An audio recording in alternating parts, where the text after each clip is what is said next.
نحمده ونصلي على رسوله الكريم اما بعد فاعوذ بالله من الشيطان الرجيم بسم الله الرحمن الرحيم ومن الناس من يقول آمنا بالله وباليوم الآخر وما هم بمؤمنين يخادعون الله والذين آمنوا وما يخدعون إلا أنفسهم وما يشعرون في قلوبهم مرض فزادهم الله مرضا ولهم عذاب أليم بما كانوا يكذبون وإذا قيل لهم لا تفسدوا في الأرض قالوا إنما نحن مصلحون ألا إنهم هم المفسدون ولكن لا يشعرون وإذا قيل لهم آمنوا كما آمن الناس قالوا أنؤمن كما آمن السفهاء ألا إنهم هم السفهاء ولكن لا يعلمون وَإِذَا لَقُوا الَّذِينَ آمَنُوا قَالُوا آمَنَّا وَإِذَا خَلَوْا إِلَى شَيَاطِينِهِمْ قَالُوا إِنَّا مَعَكُمْ إِنَّمَا نَحْنُ مُسْتَهْزِئُونَ اللَّهُ يَسْتَهْزِئُ بِهِمْ وَيَمُدُّهُمْ فِي طُغْيَانِهِمْ يَعْمَهُونَ أولئك الذين اشتروا الضلالة بالهدى فما ربحت تجارتهم وما كانوا مهتدين صدق الله العظيم رب اشرح لي صدري ويسر لي أمري واحلل عقدة من لساني يفقهوا قولي اللهم ربنا ألهمنا رشدنا وأعذنا من شرور أنفسنا اللهم أرنا الحق حقا وارزقنا اتباعه وأرنا الباطل باطلا وارزقنا اجتنابه اللهم ارحمنا بالقرآن العظيم واجعله لنا إماما ونورا وهدى ورحمة اللهم ذكرنا منه ما نسينا وعلمنا منه ما جهلنا وارزقنا تلاوته آناء الليل وآناء النهار واجعله لنا حجة يا رب العالمین آمین۔ گزشتہ ہفتے ہم نے سورہ بقرہ کے پہلے رکوع کا مطالعہ مکمل کر لیا تھا، لیکن اس کے سلسلے کا ایک قرض مجھے ابھی ادا کرنا ہے۔ میں نے سورہ بقرہ کے پہلے رکوع کے مضامین کی ایک نظیر کے طور پر یا اس کے مثنیٰ کے طور پر سورہ یاسین کے پہلی رکوع کی آیات آپ کے سامنے رکھی تھی اور ان کا تقابلی مطالعہ کیا تھا، اس لیے کہ جو الفاظ سورہ بقرہ کے پہلے رکوع میں آئے ہیں سواء علیہم انذرتہم ام لم تنذرہم لا یؤمنون، بعین ہی یہی الفاظ سورہ یاسین میں بھی آئے ہیں۔ اس اعتبار سے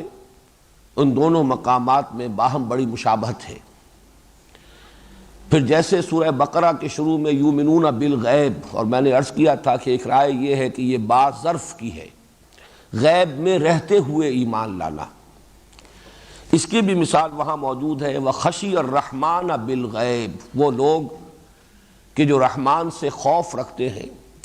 رحمان کا خوف رکھتے ہیں اس کے باوجود کہ غیب میں ہیں۔ تو یہ چند چیزیں ایسی تھیں کہ جو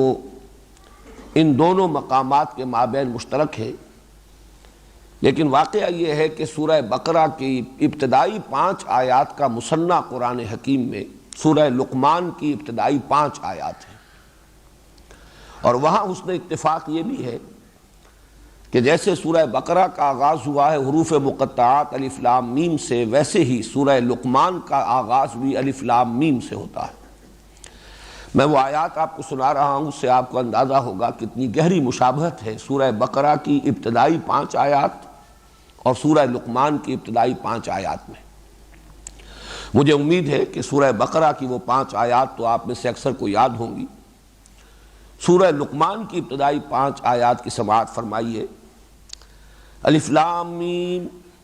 تلک آیات الکتاب الحکیم ہدی ورحمۃ للمحسنین الذین یقیمون الصلاۃ ویؤتون الزکاۃ وہم بالآخرۃ ہم یوقنون اولئک علی ھدی من ربہم واولئک ھم المفلحون۔ آپ نے نوٹ کیا کہ وہاں بھی اولئک ھم المفلحون پر ختم ہوئی 5ویں آیت، یہاں بھی اولئک علی ھدی من ربہم واولئک ھم المفلحون، جو کہ تو وہی الفاظ یہاں بھی ہیں، حروف مقطعات بھی وہی ہیں۔ وہاں آغاز میں ذالک الکتاب لا ریب فیہ، یہاں فرمایا تلک آیات الکتاب الحکیم، یہ آیات ہے اس کتاب کی جو حکمت بھری ہے، محکم ہے، پختہ ہے۔ اور بہت دلچسپی کا ہے یہ تقابلی مطالعہ، وہاں فرمایا ھدی للمتقین، یہاں فرمایا ھدی ورحمۃ للمحسنین۔ یہ احسان کا درجہ بلند ترین درجہ ہے، اسلام، ایمان، احسان۔ تقویٰ در حقیقت وہ روح باطنی ہے کہ جو ان تینوں مدارج پر، تینوں مراحل پر اگر موجود ہے تو حقیقتاً اسلام اسلام ہے، ایمان ایمان ہے، احسان احسان ہے۔ لیکن یہ کہ بلند ترین درجہ جو ہے وہ احسان ہے۔ یہاں متقین کے بجائے چونکہ محسنین فرمایا، لہذا محض ہدایت کے لفظ پر کفایت نہیں کی، ھدی ورحمۃ للمحسنین۔ اس کے بعد الذین یقیمون الصلاۃ، اور وہاں تھا ومما رزقناہم ینفقون، یہاں ہے الذین یقیمون الصلاۃ ویؤتون الزکاۃ، گویا کہ وہاں انفاق، یہاں زکوٰۃ کی جو اصطلاح ہے وہ لے آئی گئی۔ وبالآخرۃ ہم یوقنون، بعین ہی یہ الفاظ سورہ بقرہ کے آغاز میں بھی ہے، ابتدائی 5 آیات میں۔ البتہ خاص طور پر میں نوٹ کرانا چاہتا ہوں کہ سورہ بقرہ کی ابتدائی 5 آیات کا ایک مضمون وہ ہے جو ان میں بالکل نہیں ہے، سورہ لقمان کی ان آیات میں۔ الذین یؤمنون بما انزل الیک وما انزل من قبلک، یہ جو سورہ بقرہ میں الفاظ آئے ہیں اور یہاں نہیں آئے، اس کا سبب نوٹ کر لیجئے کہ یہ مکی صورت ہے سورہ لقمان، اور ظاہر بات ہے کہ اہل مکہ کو جو دعوت دی جا رہی تھی وہ حضور صلی اللہ علیہ وسلم پر ایمان لانے کی دعوت، اور وہ چونکہ آپ سے پہلے کی کسی کتاب پر ایمان نہیں رکھتے تھے، لہذا اس کے تذکرے کی چندہ ضرورت نہیں تھی،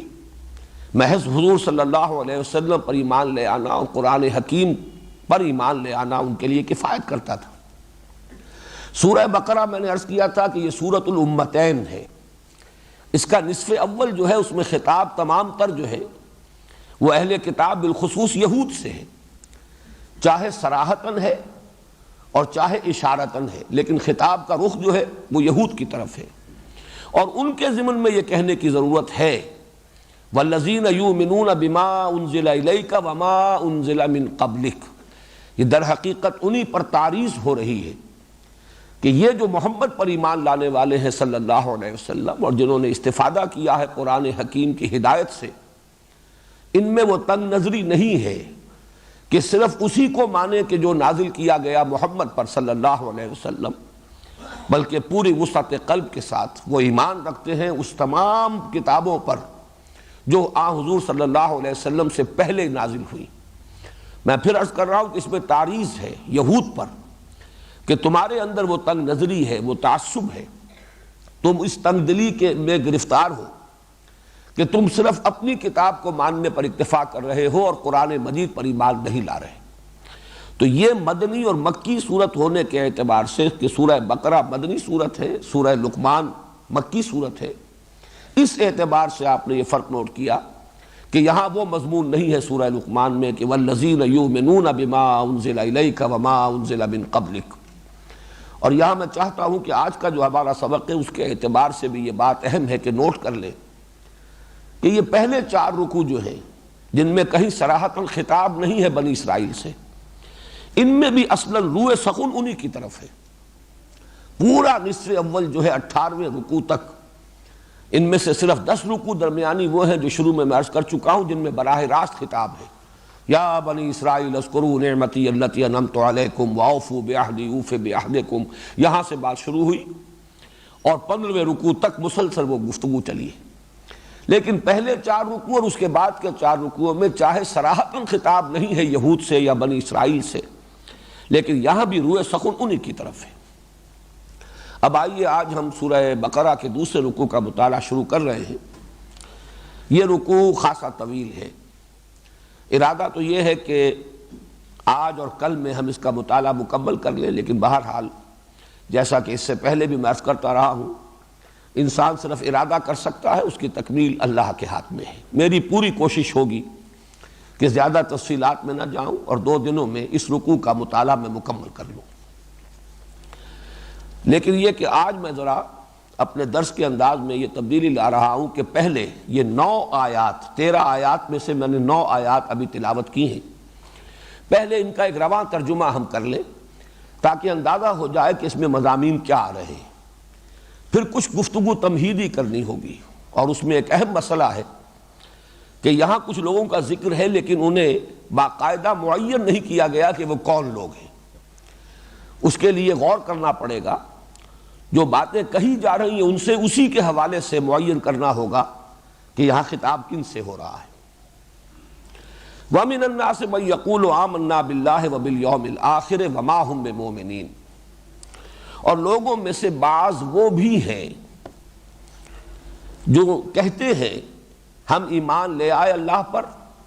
اور یوم آخر پر، اور دوسرا ترجمہ یہ ہو سکتا ہے ہم ایمان رکھتے ہیں اللہ پر اور یوم آخر پر۔ یہ دونوں ترجمے میں اس لیے بیان کر رہا ہوں کہ 2 رائے مختلف ہے کہ یہاں خطاب کن سے ہو رہا ہے، تو یہ دونوں ترجمے ان 2 راؤں سے مطابقت رکھنے والے ہیں۔ وَمِنَ النَّاسِ مَن يَقُولُ آمَنَّا بِاللَّهِ وَبِالْيَوْمِ الْآخِرِ، اور لوگوں میں سے کچھ وہ بھی ہیں، بعض وہ بھی ہیں جو کہتے ہیں کہ ہم ایمان رکھتے ہیں اللہ پر اور یوم آخر پر، یا ہم ایمان لے آئے اللہ پر اور یوم آخر پر۔ وَمَا هُم بِمُؤْمِنِينَ، درا حال ہے کہ وہ مومن نہیں ہیں۔ يُخَادِعُونَ اللَّهَ وَالَّذِينَ آمَنُوا، وہ دھوکہ دینے کی کوشش کر رہے ہیں اللہ کو اور اہل ایمان کو۔ وَمَا يَخْدَعُونَ إِلَّا أَنفُسَهُمْ، اور نہیں دھوکہ دے رہے مگر صرف اپنے آپ کو۔ وَمَا يَشْعُرُونَ، لیکن انہیں اس کا شعور نہیں ہے، یا لیکن وہ غور نہیں کرتے۔ یہ بھی 2 تراجم ہیں مختلف۔ فی قلوبہم مرض، ان کے دلوں میں ایک روگ ہے یا روگ تھا۔ فی قلوبہم مرض، ایک روگ، ایک مرض، ایک بیماری۔ فزادہم اللہ مرضا، تو بڑھا دیا ان کے لیے اللہ نے ان کے مرض کو، اضافہ کر دیا ان کی بیماری میں، ان کے روگ میں۔ وَلَهُمْ عَذَابٌ أَلِيمٌ بِمَا كَانُوا يَكْذِبُونَ، اور ان کے لیے ہے دردناک عذاب بسبب اس جھوٹ کے جو وہ بولتے رہے، یا دوسرا ترجمہ ہے بسبب اس جھوٹ کے جو وہ کہتے رہے۔ اس کے بھی میں بعد میں وضاحت کروں گا کہ یہ 2 ترجمے کیوں بیان کر رہا ہوں۔ وَإِذَا قِيلَ لَهُمْ لَا تُفْسِدُوا فِي الْأَرْضِ، اور جب ان سے کہا جاتا ہے مت فساد مچاؤ زمین میں، قَالُوا إِنَّمَا نَحْنُ مُصْلِحُونَ، وہ کہتے ہیں کہ ہم تو اصلاح کرنے والے ہیں، مصلحین ہیں۔ الا انہم ہم المفسدون، آگاہ ہو جاؤ یقیناً وہی مفسد ہیں، ولکن لا یشعرون، لیکن انہیں اس کا شعور نہیں ہے، وہ اس کی سمجھ نہیں رکھتے، انہیں اس کا احساس نہیں ہے۔ وَإِذَا قِيلَ لَهُمْ آمِنُوا كَمَا آمَنَ النَّاسُ، اور جب ان سے کہا جاتا ہے ایمان لاؤ جیسے کہ ایمان لائے دوسرے لوگ، یا جیسے کہ ایمان لائے سب لوگ۔ قالوا ونؤمن كما آمن السفہاء، وہ کہتے ہیں کہ کیا ہم ایمان لائیں جیسے کہ احمق لوگ ایمان لائے ہیں، ناسمجھ لوگ، بے وقوف لوگ ایمان لائے ہیں۔ الا انہم ہم المفسدون، آگاہ ہو جاؤ، سن رکھو، یقیناً وہی مفسد ہیں، ولکن لا یشعرون، وہی بے وقوف ہیں، وہی احمق ہیں، وہی ناسمجھ ہیں، ولکن لا یعلمون، لیکن وہ علم نہیں رکھتے۔ وَإِذَا لَقُوا الَّذِينَ آمَنُوا قَالُوا آمَنَّا، اور جب ان کی ملاقات ہوتی ہے یا وہ ملاقات کرتے ہیں اہل ایمان سے تو کہتے ہیں ہم ایمان رکھتے ہیں یا ہم ایمان لے آئے۔ وَإِذَا خَلَوْا إِلَىٰ شَيَاطِینِهِمْ، اور جب وہ علیحدہ ہوتے ہیں اپنے ان شیطانوں اور سرداروں کی مجلسوں میں، قالوا انا معکم، تو وہ کہتے ہیں ہم تو آپ ہی کے ساتھ ہیں، انما نحن مستہزئون، ہم تو صرف استہزاء کر رہے ہیں، مذاق کر رہے ہیں، تمسخر کر رہے ہیں۔ اللہ یستہزئ بہم، حقیقت یہ ہے کہ اللہ ان سے مذاق کر رہا ہے یا اللہ ان کا مذاق اڑا رہا ہے۔ وَيَمُدُّهُمْ فِي طُغْيَانِهِمْ يَعْمَهُونَ، اور ان کو ڈھیل دے رہا ہے، ان کی رسی دراز کر رہا ہے کہ وہ اپنی سرکشی میں، اپنی نافرمانی میں بڑھتے چلے جا رہے ہیں، اندھے ہو کر، بغیر بصیرت کے، اندھے بہرے ہو کر۔ ویسے اس کا مفہوم تفصیل سے میں بعد میں عرض کروں گا۔ اولئک الذین اشتروا الضلالۃ بالہدی، یہ ہے وہ لوگ کہ جنہوں نے ہدایت کے بدلے، ہدایت کے عوض ضلالت اور گمراہی خرید لی۔ فما ربحت تجارتہم، تو نہ مفید ہوئی ان کے حق میں ان کی یہ تجارت، ان کا یہ سودا، نہ مفید اور نفع بخش ہوا ان کے لیے یہ سودا۔ فما ربحت تجارتہم وما کانوا مہتدین، اور نہ ہی ہوئے وہ ہدایت پانے والے۔ اللہم ربنا لا تجعلنا منہم، اللہم ربنا لا تجعلنا منہم، اللہم ربنا لا تجعلنا معہم۔ ان آیات کے بارے میں جو تمہیدی گفتگو مجھے عرض کرنی ہے وہ یہ ہے کہ تقریباً تمام مفسرین نے ان کا مصداق منافقین کو قرار دیا ہے۔ گویا کہ سورہ بقرہ کے پہلے رکوع میں دو گروہوں کی طرف اشارہ کر دیا گیا، ایک مومنین صادقین جنہوں نے قرآن حکیم کی ہدایت سے کما حقہ استفادہ کیا، اولئک علی ھدی من ربہم، یہ موجود ہے تمہارے سامنے، جیسے کہ میں نے عرض کیا تھا کہ درخت کو اس کے پھل سے پہچانا جاتا ہے۔ ہدایت قرآنی کے نتائج اور ثمرات تمہارے سامنے ہیں، دیکھ لو ابو بکر کو، دیکھ لو عمر کو، حمزہ کو، ابو عبیدہ بن الجراح کو، طلحہ کو، زبیر کو، مصعب بن عمیر کو، یہ جماعت ہے۔ اولئک علی ھدی من ربہم واولئک ھم المفلحون۔ دوسرا وہ گروہ، اور یہ میں عرض کر چکا ہوں کہ اگرچہ وہاں الفاظ عام ہیں ان الذین کفروا، لیکن اس سے مراد خاص ہے، یعنی کفار قریش اور بالخصوص ان کے سردار جو کفر پر اڑ گئے تھے، تعصب کی بنا پر، تکبر کی بنا پر، حسد کی بنا پر، اور شقاق میں مبتلا ہو گئے تھے، زدم زدہ میں۔ ان کے بارے میں فرما دیا گیا کہ اے نبی آپ خواہ انہیں کتنا ہی سمجھائیں، سواء علیہم انذرتہم ام لم تنذرہم لا یؤمنون۔ اس میں اشارہ ہو گیا ابو جہل کی طرف، ابو لہب کی طرف وغیرہم۔ اب ایک بین کی جماعت ہے، مومنین صادقین اور کھلم کھلا جو معاندین ہیں، دشمن ہیں، مخالفین ہیں، کھلم کھلا ان کے بین کی ایک جماعت ہے، اور ہم سب جانتے ہیں کہ ان کے لیے نام ہے، اصطلاحی نام ہے منافق۔ تو محسوس ایسا ہوتا ہے کہ یہ سارا بیان، اگرچہ یہاں لفظ منافق کہیں نہیں آیا، نفاق کا لفظ بھی کہیں نہیں آیا، لیکن یہ کہ اس پر تقریباً اجماع ہے، اس لیے کہ امام راضی رحمۃ اللہ علیہ نے تو اجماع کا لفظ استعمال کیا، اجماع المفسرون، اس پر اجماع ہے تمام مفسرین کا کہ یہ یہاں مراد جو ہے منافق ہیں۔ اور ظاہر بات ہے کہ یہ جو ترجمہ آپ کے سامنے آیا ہے، یہ ترجمہ خود بھی بول رہا ہے، بغیر نام لیے گویا کہ اشارہ ہو رہا ہے کہ کن لوگوں کے بارے میں گفتگو ہو رہی ہے، یہ کن کی صفات ہیں، کن کے خصائص ہیں، کن کا یہ طرز عمل ہے، کن کے یہ اقوال ہیں جو نقل کیے جا رہے ہیں۔ لیکن ایک رائے جو اگرچہ منفرد ہے، مولانا امین حسن اصلاحی صاحب نے پیش کی ہے، چونکہ مجھے اس میں بھی کچھ وزن نظر آتا ہے، اس لیے میں اس وقت آپ کے سامنے وہ رائے بھی پیش کر رہا ہوں۔ ان کی رائے یہ ہے کہ در حقیقت ان آیات میں تذکرہ ہے یہود کا، یہود کے بالخصوص علماء، یہ ان کی تصویر ہے جو ان الفاظ کے اندر کھینچی گئی ہے۔ اس میں چونکہ ایک تو وہ بات کہ سورہ بقرہ میں باقی پوری سورت کو آپ کھنگال جائیے،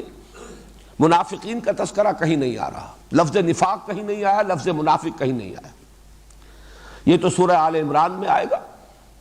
یا پھر بڑے شرح و بسط کے ساتھ یہ مرض نفاق جو ہے اس پر گفتگو ہوئی ہے سورہ نساء میں، اور پھر سب سے زیادہ پھر سورہ توبہ میں۔ اس کے علاوہ بھی مدنی صورتیں جو بات کی ہیں ان میں یہ لفظ موجود ہے اور ان کی صفات بیان کی گئی.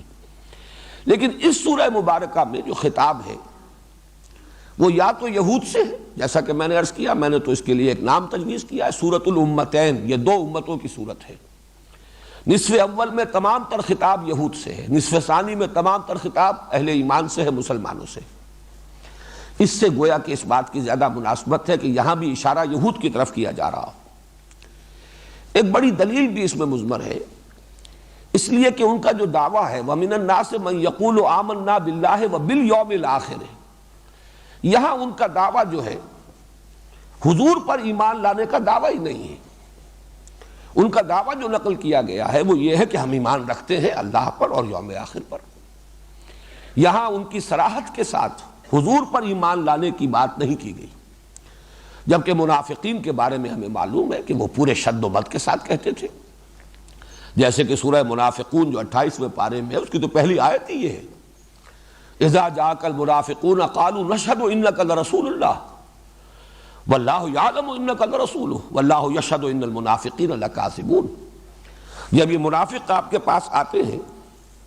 اور وہ کہتے ہیں کہ ہم گواہی دیتے ہیں، ہم اس پر شہادت دے رہے ہیں کہ آپ اللہ کے رسول ہیں، اور اللہ سے بڑھ کر کس کو معلوم ہوگا کہ آپ اس کے رسول ہیں، لیکن اللہ گواہی دیتا ہے کہ یہ جھوٹ بول رہے ہیں، جھوٹ کہہ رہے ہیں. ان کا جو دعویٰ ہی دعویٰ ہے، آپ کی رسالت پر حقیقتاً انہیں ایمان حاصل نہیں ہے، لیکن دعویٰ تو ہے قالوا نشہد انک لرسول اللہ. تو اس اعتبار سے واقعہ یہ ہے کہ بات میں وزن نظر آتا ہے، اس لیے کہ آگے چل کر ہم 16ویں رکوع میں وہ جو میں نے عرض کیا ہے پہلے 4 رکوع تمہیدی، پھر 10 رکوعوں کے اندر براہ راست خطاب ہے بنی اسرائیل سے، پھر 4 رکوع تحویلی کہہ لیجئے. تحویل قبلہ در حقیقت اس کا اصل مرکزی مضمون ہے، اور جو علامت بنا اس کی کہ ایک امت معزول کر دی گئی، اس کا دور ختم ہوا. دوسری امت محمد صلی اللہ علیہ وسلم جو نئے قبلے کے گرد جب اب اس کا تنظیم ہو رہی ہے، اب وہ اس مقام پر فائز ہوئی جس پر 2000 برس تک بنی اسرائیل رہے تھے. اس میں الفاظ آئے ہیں 16ویں رکوع میں فَإِنْ آمَنُوا بِمِثْلِ مَا آمَنْتُمْ بِهِ فَقَدْ اهْتَدَوْا وَإِنْ تَوَلَّوْا فَإِنَّمَا هُمْ فِي شِقَاقٍ فَسَيَكْفِيكَهُمُ اللَّهُ وَهُوَ السَّمِيعُ الْعَلِيمُ. اگر وہ ایمان لائے اس طور سے جس طور سے کہ اے مسلمانوں تم ایمان لائے، تمہارا ایمان اللہ پر بھی ہے، آخرت پر بھی ہے، اور سب سے بڑھ کر محمد رسول اللہ پر ہے صلی اللہ علیہ وسلم. جیسا کہ میں نے حقیقت ایمان سے متعلق اپنے خطبات میں وضاحت کی تھی کہ اصولی اعتبار سے، علمی اعتبار سے، نظری اعتبار سے اصل ایمان ایمان باللہ ہے.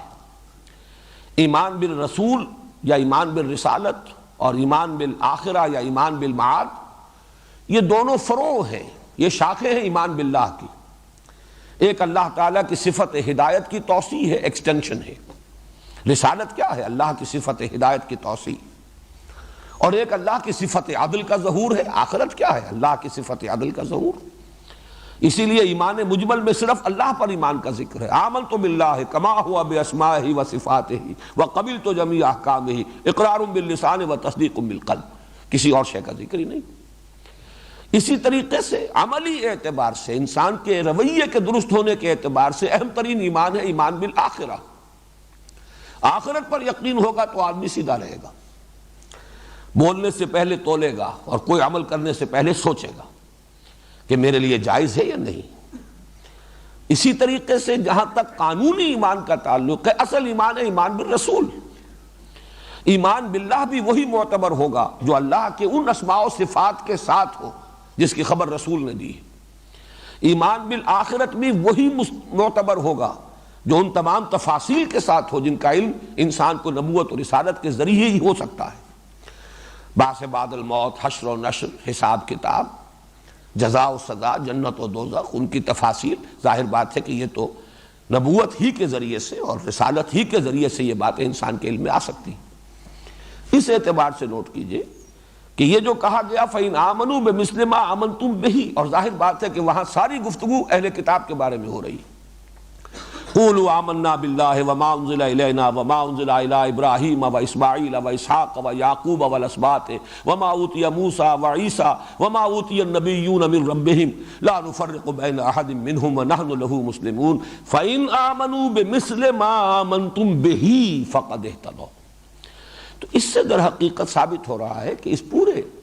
نصف اول میں سارا جو روح سخن ہے وہ در حقیقت یہود کی طرف ہے۔ بہرحال اس اعتبار سے مجھے مولانا اصلاحی صاحب کی رائے میں کچھ وزن نظر آیا ہے، اور میرے نزدیک یہ دونوں در حقیقت آپس میں ریکنسائل کرتے ہیں یہ دونوں موقف، اور وہ ریکنسیلیشن ہوگی اس اصول کے حوالے سے جو میں تعارف قرآن کے ضمن میں عرض کر چکا ہوں کہ قرآن کی ایک تعویل خاص ہے، ایک تعویل عام ہے۔ تعویل خاص یہ ہے کہ آپ ان آیات کو خاص کانٹیکسٹ جن میں وہ نازل ہوئی ہیں، وہ حالات کیا تھے، مخاطب کون تھے، اس وقت کی کیفیات کیا تھی، اس میں رکھ کر، اس فریم آف ریفرنس میں رکھ کر ان پر غور کریں۔ اور تعویل عام وہ ہے جس کے لیے اصول یہ ہے کہ الاعتبار لعموم اللفظ لا لخصوص سبب، خصوص سبب کے اعتبار سے نہیں اعتبار کیا جائے گا، بلکہ یہ کہ اصل میں تو الفاظ پر ان کے عموم کو پیش نظر رکھ کر تعویل جو ہے ابد الآباد تک کے لیے قرآن مجید اگر ہدایت نامہ ہے تو اس سے ہٹ کر بھی اس کے جو عموم لفظی ہے اس کے حوالے سے اس کے مفہوم کو سمجھا جائے گا۔ تو واقعہ یہ ہے کہ تعویل عام کے اعتبار سے یہ آیات 100% منطبق ہوتی ہیں منافقین پر، لیکن تعویل خاص کے اعتبار سے ان کا انطباق زیادہ یہود پر ہے، اس لیے کہ نفاق کا تو پودا ابھی بالکل شروع ہی میں تھا۔ اگر یہ بات صحیح ہے جس پر تقریباً اجماع ہے کہ یہ سورہ مبارکہ سورہ بقرہ نازل ہوئی ہے ہجرت کے فوراً بعد، جستا جستا، لیکن زمانہ نزول جو ہے چند استثناءات کو چھوڑ کر تقریباً پوری صورت نازل ہوئی ہے ہجرت کے فوراً بعد سے لے کر غزوہ بدر سے متصلاً قبل تک۔ اس وقت تک ابھی نفاق جو ہے وہ بالکل ابتدائی سٹیج میں تھا، جو مدینے میں نفاق ظاہر ہوا یہ میں بعد میں عرض کروں گا۔ ایک مکی دور کا نفاق تھا، ایک خاص مدنی دور کا نفاق ہے، ان میں ذرا فرق ہے، وہ بعد میں انشاءاللہ میں وضاحت کر دوں گا۔ لیکن یہ جو پنیری کہنا چاہیے، ابھی نفاق کی تو پنیری تھی، لیکن اگر ہم اس کو ذہن میں رکھیں کہ یہ نفاق کی پنیری جو تھی، یہ انڈر گروتھ، یہ در حقیقت یہود ہی کے زیر اثر تھی۔ اصل وہ تناور درخت جو تھے وہ علماء یہود تھے کہ جن کا بڑا اثر تھا مدینے کے معاشرے پر، ان کے علم کا، ان کے تدین کا، کہ ان کے پاس ایک شریعت ہے، یہ مہذب لوگ ہیں، یہ متمدن لوگ ہیں، ان کے ہاں قاضی ہیں، ان کا ایک قانون ہے، ان کے ہاں فیصلے ہوتے ہیں، یہ صاحب کتاب ہیں، صاحب علم ہے۔ تو اوس اور خزرج کے لوگوں پر ان کا بڑا رعب تھا، اور اسی رعب کی وجہ سے اوس اور خزرج کے لوگ ان کے زیر اثر تھے۔ چاہے سیاسی اعتبار سے یہود دبے ہوئے تھے بمقابلہ اوس اور خزرج کے، اور وہ یہی کہا کرتے تھے کہ آخری نبی کے ظہور کا وقت اب ہو رہا ہے، قریب ہے، جب وہ آئیں گے ان کے ساتھ ہو کر جب ہم تم سے مقابلہ کریں گے تو اے مدینے کے رہنے والوں اوسی اور خزرجیوں، تم ہمارا مقابلہ نہیں کر سکو گے، ہم پر غالب نہیں آ سکو گے۔ لیکن یہ کہ تمدنی اعتبار سے، علمی اعتبار سے، تہذیبی اعتبار سے غلبہ یہود کا تھا۔ تو یہ دونوں ایک اعتبار سے ایک ہی شے ہیں، ایک ہی تصویر کے دو رخ ہیں۔ قرآن مجید نے جو بہت ہی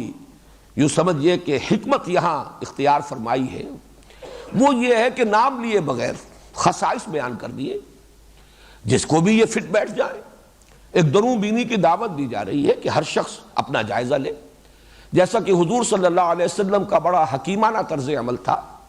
کہ آپ اگر کچھ معین لوگوں پر تنقید بھی فرمانا چاہتے تھے تو عموم کے الفاظ میں، کیا ہو گیا ہے قوم کو، کیا ہو گیا ہے لوگوں کو کہ ایسا اور ایسا کر رہے ہیں، بجائے اس کے کہ معین کر دیا جائے کہ فلاں شخص نے یہ کیا، غلط حرکت کی ہے، اسے ایسا نہیں کرنا چاہیے۔ اس میں ظاہر بات ہے جب نشاندہی ہو جاتی ہے تو کچھ زدم زدہ کا پیدا ہونا جو ہے اس کا بھی اندیشہ ہے، کچھ ہردرمی پیدا ہو جاتی ہے کہ اب رسوائی تو ہو ہی گئی، اب ظاہر بات ہے کہ اب آدمی اس کے اندر پھر اور آگے نکل جاتا ہے، ایک طرح کی ڈھٹائی پیدا ہو جاتی ہے۔ اس کی بجائے بہتر یہ ہے جب تک کہ اصلاح کی توقع ہو اس وقت تک ننگا نہ کیا جائے، بلکہ یہ کہ ڈھکے چھپے انداز میں بات کی جائے کہ نشاندہی بھی ہو جائے، تاکہ جس کے اندر بھی اصلاح پذیری کا کوئی مادہ ہے وہ خود اپنے گریبان میں جھانکے۔ وَمِنَ النَّاسِ، لوگ ہیں ایسے ہی کچھ کر رہے ہیں کہ لوگوں کو کیا ہو گیا، مَا بَالَ قَوْمٍ، لوگوں کا کیا حال ہے یہ کہ فلاں فلاں یفعلون کذا و کذا، یہ کام کر رہے ہیں۔ تو یہ سمجھتا ہوں میں کہ نہایت حکیمانہ انداز ہے، اور حضور صلی اللہ علیہ وسلم کا وہ انداز اور قرآن حکیم کا یہاں انداز۔ بلکہ میں نے اس سے پہلے بھی عرض کیا، جب بھی یہ مقام میں پڑھتا ہوں تو مجھے یاد آ جاتا ہے، یہ پری پارٹیشن دور کی بات کر رہا ہوں۔ دہلی میں کناٹ پلیس ایک بڑی اہم جگہ ہے، نئی دہلی میں بڑی مارکیٹ ہوا کرتی تھی ایک زمانے میں، اب تو ظاہر بات ہے اور مارکیٹیں اس سے بھی کہیں آگے بن گئیں، اگرچہ بڑی وہ گنجان جگہ ہے اور بہت مرکزی مقام ہے۔ مجھے یاد ہے یہ اپنے اسکول ڈیز کا واقعہ، جب ہم جایا کرتے تھے دہلی تو وہاں ایک جوتوں کی دکان تھی، اور اس دکان پر ایک بہت بڑا بوٹ، کئی فٹ لمبا بوٹ لٹکا ہوا تھا اس کے ایک علامت کے طور پر، اور بڑا پیارا جملہ انگریزی کا لکھا ہوا تھا، free to home it fits, لے جائے جس کے پاؤں میں یہ فٹ آ جائے وہ لے جائے، مفت۔ تو یہ گویا کہ ایک بڑا خوبصورت انداز تھا ان کا پبلسٹی کا۔ تو یہاں بھی قرآن مجید نے کردار کشی کر دی ہے، ایک نقشہ کھینچ دیا ہے، free to home it fits. اب ہر شخص جو ہے وہ جائزہ لے لے کہ کہیں یہ اوصاف اس میں تو نہیں ہے، یہ خصائص اس میں تو نہیں ہے، یہی صفات جو ہے کہیں اس کے اندر تو موجود نہیں ہے، تاکہ اگر اس میں اصلاح پذیری کا مادہ ہے، ایک تو یہ ہے کہ جو اس حد سے گزر گئے، ایک تو وہ انتہا ہے کہ ختم اللہ علی قلوبہم وعلی سمعہم وعلی ابصارہم غشاوہ ولہم عذاب عظیم، اور سواء علیہم انذرتہم ام لم تنذرہم لا یؤمنون۔ جو اس حد کو پہنچ گئے ان کا معاملہ جدا ہے، لیکن جن میں کوئی اصلاح پذیری کی گنجائش ہے، مادہ موجود ہے، وہ پھر دروں بینی کریں، اپنے گریبانوں میں جھانکیں۔ اس اعتبار سے میرے نزدیک دونوں باتیں صحیح ہیں۔ تعویل خاص اس صورت کا ایک خاص کانٹیکسٹ جس زمانے میں یہ نازل ہوئی، روح سخن تمام تر نصف اول میں جن کی جانب ہے، اس کے اعتبار سے دیکھیں تو یہاں مخاطب جو ہے یا جن کی طرف اشارہ کیا جا رہا ہے مشار الیہ، یہ یہود ہیں، بالخصوص ان کے علماء۔ اور اگر اس کے عموم کو لیں، عموم لفظ کو اگر سامنے رکھیں ابد الآباد تک کے لیے، تو واقعہ یہ ہے کہ یہ بھی نوٹ کر لیجئے، 2 منٹ اس میں بھی میں لگا لوں، کہ کسی بھی نئی دعوت کے رد عمل میں، بالخصوص جبکہ وہ دعوت انقلابی ہو، تو 3 طرز عمل لازماً پیدا ہوں گے، ہمیشہ ہوئے ہیں اور آئندہ بھی ہمیشہ ہوں گے۔ ایک وہ لوگ جو اس دعوت کو اس کی فیس ویلیو پر قبول کرتے ہیں، کھلے دل کے ساتھ، پوری ہمت کے ساتھ، جرأت کے ساتھ، بات صحیح ہے لہذا ہم قبول کرتے ہیں، اور قبول بھی کرتے ہیں اس انداز میں کہ ہر چہ باد آباد، ماں کشتی دراب انداختے، اب جو ہو سو ہو، اس لیے کہ نئی دعوت جب بھی آئے گی، جو انہیں قبول کرے گا وہ اپنے پرانے معاشرے سے کٹے گا، کچھ ترک و اختیار کا معاملہ ہوگا، نئی باتیں اسے قبول کرنی ہوگی، پرانی چھوڑنی ہوگی، اس کے بنا پر ایک تصادم ہوگا، کشمکش ہوگی، کشاکش ہوگی، یہ سارے مسائل آئیں گے۔ یہ تصادم جو ہے کبھی پیسیو بھی ہو سکتا ہے، کبھی ایکٹیو بھی ہو سکتا ہے، اس میں جان کے لالے بھی پڑ سکتے ہیں، لیکن یہ کہ کچھ لوگ ہوتے ہیں کہ جب ایک مرتبہ قدم رکھ دیا، ہر چہ باد آباد، ماں کشتی دراب انداختیم، اب جو ہو سو ہو، ہم نے تو اپنی کشتی پانی میں ڈال دی ہے، اب یہ کشتی تیرے گی تو ہم بھی تیریں گے، یہ ڈوبے گی تو ہم بھی ڈوبیں گے۔ ہم نے اپنے آپ کو اس کشتی سے وابستہ کر دیا۔ کچھ لوگ وہ ہوتے ہیں جو اپنی پرانی عصبیت پر اور تعصب پر اڑ جاتے ہیں، کھلم کھلا وہ مقابلہ کرتے ہیں، مخالفت کرتے ہیں، ان کا عناد اور شقاق بالکل سامنے کی شے ہوتا ہے، سامنے سے وار کرتے ہیں، راستہ روکنے کی ہر ممکن کوشش کرتے ہیں۔ یہ دوسرا طرز عمل، یہ دوسرا رد عمل لازماً ہوگا۔ جن کے اندر سابقہ جو بھی عقائد ہیں، نظریات ہیں، ان کے ساتھ عصبیت ہے، پختگی کے ساتھ وہ اس پر جم جاتے ہیں، نئی بات کی مخالفت کریں گے۔ ایک بین تیسرا طبقہ بھی ہوتا ہے، انہیں نئی بات اچھی تو لگتی ہے، لیکن اچھی بات کو قبول کر کے اب اس کے نتیجے میں جو وہ کشاکش پیدا ہوئی، اب کچھ چھوڑنا پڑ رہا ہے، کچھ نئی چیزیں اختیار کرنی پڑ رہی ہیں، پرانی دوستیاں ٹوٹ رہی ہیں، پرانی رشتہ داریاں ختم ہو رہی ہیں، گھروں میں اب کشاکش شروع ہو گئی ہے، تصادم ہے، اس میں وہ ثابت قدم نہیں رہ پاتے اور وہ مذبذب ہو کر رہ جاتے ہیں۔ لا الہ ہؤلاء ولا الہ ہؤلاء مذبذبین بین ذلک، وہ ان دونوں طبقات کے مابین مذبذب ہو کر رہ جاتے ہیں، نہ ادھر نہ ادھر۔ ان کی کوشش ہوتی ہے مصالحت کی، کسی طریقے سے یہ کشاکش جو ہے شدت اختیار نہ کرے، کسی طرح چلیے رواداری، مصالحت اور صلح کے انداز میں، صلح کل انداز یہ اختیار کیا جائے، تاکہ کوئی امتحان کا آخری مرحلہ نہ آئے کہ اب طے کرو یا ادھر یا ادھر، اس سے بچنے کے لیے ان کی کوشش ہوتی ہے کوئی مفاہمت ہو جائے، کچھ گیو اینڈ ٹیک ہو جائے، کچھ ادھر کی مان لی جائے کچھ ادھر کی مان لی جائے، خام خواہ کا زیادہ تصادم اور کشاکش نہ ہو۔ اصل میں تو ان کے پیش نظر ہے اپنا تحفظ، جان و دل عزیز ہے، انہیں یہ کہ اپنے مفادات عزیز ہیں، یا یہ کہ اگر کوئی چودراہٹ ہے، کوئی منصب حاصل ہے، وہ چودراہٹ اور منصب کو چھوڑنے پر طبیعت آمادہ نہیں ہے، لیکن نام وہ لیں گے صلح کا، مصالحت کا، رواداری کا، دونوں باتیں جو ہے وہ ماننی چاہیے۔ یہ تیسرا طبقہ جو ہے ہر دور میں رہا ہے، اور ہمیشہ جب بھی کسی معاشرے میں کوئی نئی دعوت سامنے آئے گی، بالخصوص جو انقلابی ہو، یعنی ایک ایسی دعوت بھی ہو سکتی ہے جو صرف ایک علمی اور فکری ایک خیال ہے، ایک نظریہ ہے، جس کا اس ملک میں، اس علاقے میں جو نظام قائم ہے اس پر کوئی اثر نہیں پڑتا، وہ ایک طرح کا کلٹ ہے، وہ ایک طرح کا نظریاتی سا بس معاملہ ہے، اسکول آف تھاٹ ہے۔ لیکن ایک یہ ہے کہ جس سے کہ نظام پر زد پڑ رہی ہو، نظام کہنا کے پاسبانوں، یہ معرض انقلاب میں ہے۔ جب انقلابی دعوت آتی ہے تو وہاں ظاہر بات ہے کہ کشاکش شدید ہوگی، پولرائزیشن کہہ لیجئے وہ بہت ہی واضح ہوگا، نمایاں ہوگا۔ جیسا کہ میں نے عرض کیا، کچھ لوگ ہر چہ باد آباد کے انداز میں اس کو تسلیم کریں گے، قبول کریں گے، کچھ لوگ صریح اور کھلم کھلا مخالفت اور دشمنی پر اڑ جائیں گے، اور کچھ لوگ یہ بیچ کے طبقات میں ہوں گے۔ چنانچہ مکی دور میں بھی ایسا ہی ایک کردار ہے۔ ویسے تو ظاہر بات ہے کہ میں نے یہ اس سے پہلے آخری جو حصے کے درس میں دے چکا ہوں اور ریکارڈ ہو چکے ہیں، میں تفصیل سے بیان کیا ہے۔ ایک کردار ابو جہل کا تھا، کھلم کھلا معاند، سامنے سے حملہ کرنے والا۔ ایک کردار ابو لہب کا تھا، ہر خیر سے، ہر خوبی سے بالکل خالی۔ ایک ولید بن مغیرہ کا تھا۔ ولید بن مغیرہ جو ہے مصالحت، مفاہمت، ودو لو تدہنوا فیدہنون، یہ جو سورہ نون میں آیا ہے، اور اللہ تعالیٰ کا سب سے زیادہ غضب اس تیسرے کردار پر بھڑکا ہے۔ فلا تطع المکذبین ودوا لو تدہن فیدہنون ولا تطع کل حلاف مہین ہماز مشاء بنمیم مناع للخیر معتد اثیم عتل بعد ذلک زنیم ان کان ذا مال وبنین اذا تتلی علیہ آیاتنا قال اساطیر الاولین سنسمہ علی الخرطوم۔ بڑے سخت الفاظ ہیں، مذمت کے لیے بھی بہت ہی اسٹرانگ ورڈز ہیں جو قرآن نے استعمال کیے ہیں، اور تقریباً اجماع ہے اس پر کہ یہ ولید المغیرہ کا کردار ہے۔ مصالحانہ، کچھ دو کچھ لو، کچھ اپنی منوا لو محمد، کچھ اپنی قوم کی مان لو۔ یہ تصادم، یہ فساد، آخر اس کا کیا فائدہ ہے؟ گھر گھر جو ہے میدان جنگ کا نقشہ ہو گیا، آپس میں بھائی لڑ گئے، آپس میں اولاد اور والدین کے مابین جدائی ہو گئی ہے۔ تو یہ تیسرا کردار مکے میں بھی تھا، مصالحت کے نام پر، رواداری کے نام پر، مفاہمت کے نام پر، کچھ گیو اینڈ ٹیک کے ذریعے سے آپس میں صلح کرنے کا انداز، اور یہی پھر مدینے کے اندر بھی آیا ہے۔ اور اس میں جیسا کہ میں نے عرض کیا، اس میں یہود بھی تھے، وہ کس انداز میں تھے وہ ابھی میں عرض کروں گا، اور اس میں وہ منافقین بھی تھے۔ اور نفاق جو ہے در حقیقت مدینے میں یہ انڈر گروتھ ہے،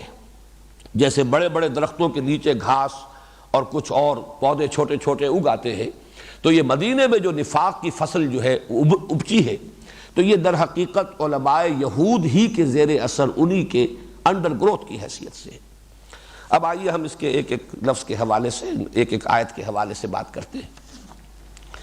وَمِنَ النَّاسِ مَن يَقُولُ آمَنَّا بِاللَّهِ وَبِالْيَوْمِ الْآخِرِ وَمَا هُمْ بِمُؤْمِنِينَ۔ من تبعیضیہ ہے، لوگوں میں سے بعض ایسے بھی ہیں۔ چونکہ یہاں ناس کا لفظ پہلی مرتبہ اب آ رہا ہے قرآن حکیم میں، جو اب ہم نے دوبارہ پڑھنا شروع کیا ہے، تو اس کی بھی تھوڑی سی وضاحت میں آپ کے سامنے کر دوں۔ انس اور انسان، جس کے لیے یہ اسم جمع ہے الناس، اس کے بارے میں تین آراء ہے کہ اس کا اصل مادہ کیا ہے۔ ایک رائے یہ ہے کہ یہ نسیان سے بنا ہے، بھول جانا، اور یہ رائے حضرت ابن عباس رضی اللہ تعالی عنہما سے مروی ہے۔ سمی انسانا لأنہ عہد الیہ فنسی، یہ سورہ طٰہٰ میں ذکر موجود ہے کہ ہم نے آدم سے ایک عہد لیا تھا لیکن وہ بھول گیا، فنسی۔ تو اس سے یہ افعلان کے وزن پر انسیان اصل لفظ ہے، جس میں سے ایک یہ جو ہے درمیان میں سے حذف ہو گئی تو انسان بن گیا ہے۔ ایک رائے یہ ہے، یہ مبالغے کا وزن ہے افعلان کے وزن پر۔ دوسری رائے یہ کہ یہ انس سے بنا ہے، انس باہمی محبت، معانست، ایک دوسرے کی طرف ایک دوسرے سے ایک قرب اور تعلق۔ انس تو یہ اردو میں عام معروف شے ہے، اور اسی سے یہ بات ذہن میں رکھیے کہ انسان کے بارے میں مانا جاتا ہے کہ یہ گریگوریس اینیمل ہے، یہ مدنی الطبع حیوان ہے، مل جل کر رہنا جو ہے، آپس میں مانوس ہو کر، یہ گویا کہ اس کی طبیعت کا ایک حصہ ہے۔ تیسری رائے یہ کہ آنسا کا لفظ آتا ہے دیکھنے کے معنی میں، وآنس جانب طور الایمن نارا، حضرت موسیٰ علیہ السلام کے بارے میں آیا ہے کہ انہوں نے طور کے ایک طرف ایک جانب جو ہے آگ دیکھی، تو انہوں نے پھر اپنے اہل و عیال سے کہا کہ تم یہاں ذرا انتظار کرو، میں جاتا ہوں۔ تو آنسا تو اس کے معنی ہے دیکھنا۔ تو انسان در حقیقت بمقابلہ جن، جن کا مادہ ہی جیم نون نون یہ آتا ہے مخفی شے کے لیے، وہ چونکہ غیر مرئی مخلوق ہے، نظر نہیں آتے، اس لیے وہ جن کہلاتے ہیں۔ انسان اس لیے کہلاتا ہے کہ وہ مرئی ہے، نظر آتا ہے، دیکھا جا سکتا ہے۔ تو تیسری رائے یہ ہے۔ اب انس کی جمع اناسی ہے، اناسی یا کثیرہ قرآن حکیم میں ایک مقام پر آیا ہے، اور پھر اسی پر اگر الف لام لگتا ہے تو گویا کہ الاناس کے بجائے یہ الناس یہ لفظ ہے، یہ گویا کہ اس کی جو ہے اس کی لغوی بحث جو ہے وہ میں نے آپ کے سامنے پیش کر دی۔ وَمِنَ النَّاسِ، اور لوگوں میں سے کچھ ایسے بھی ہیں،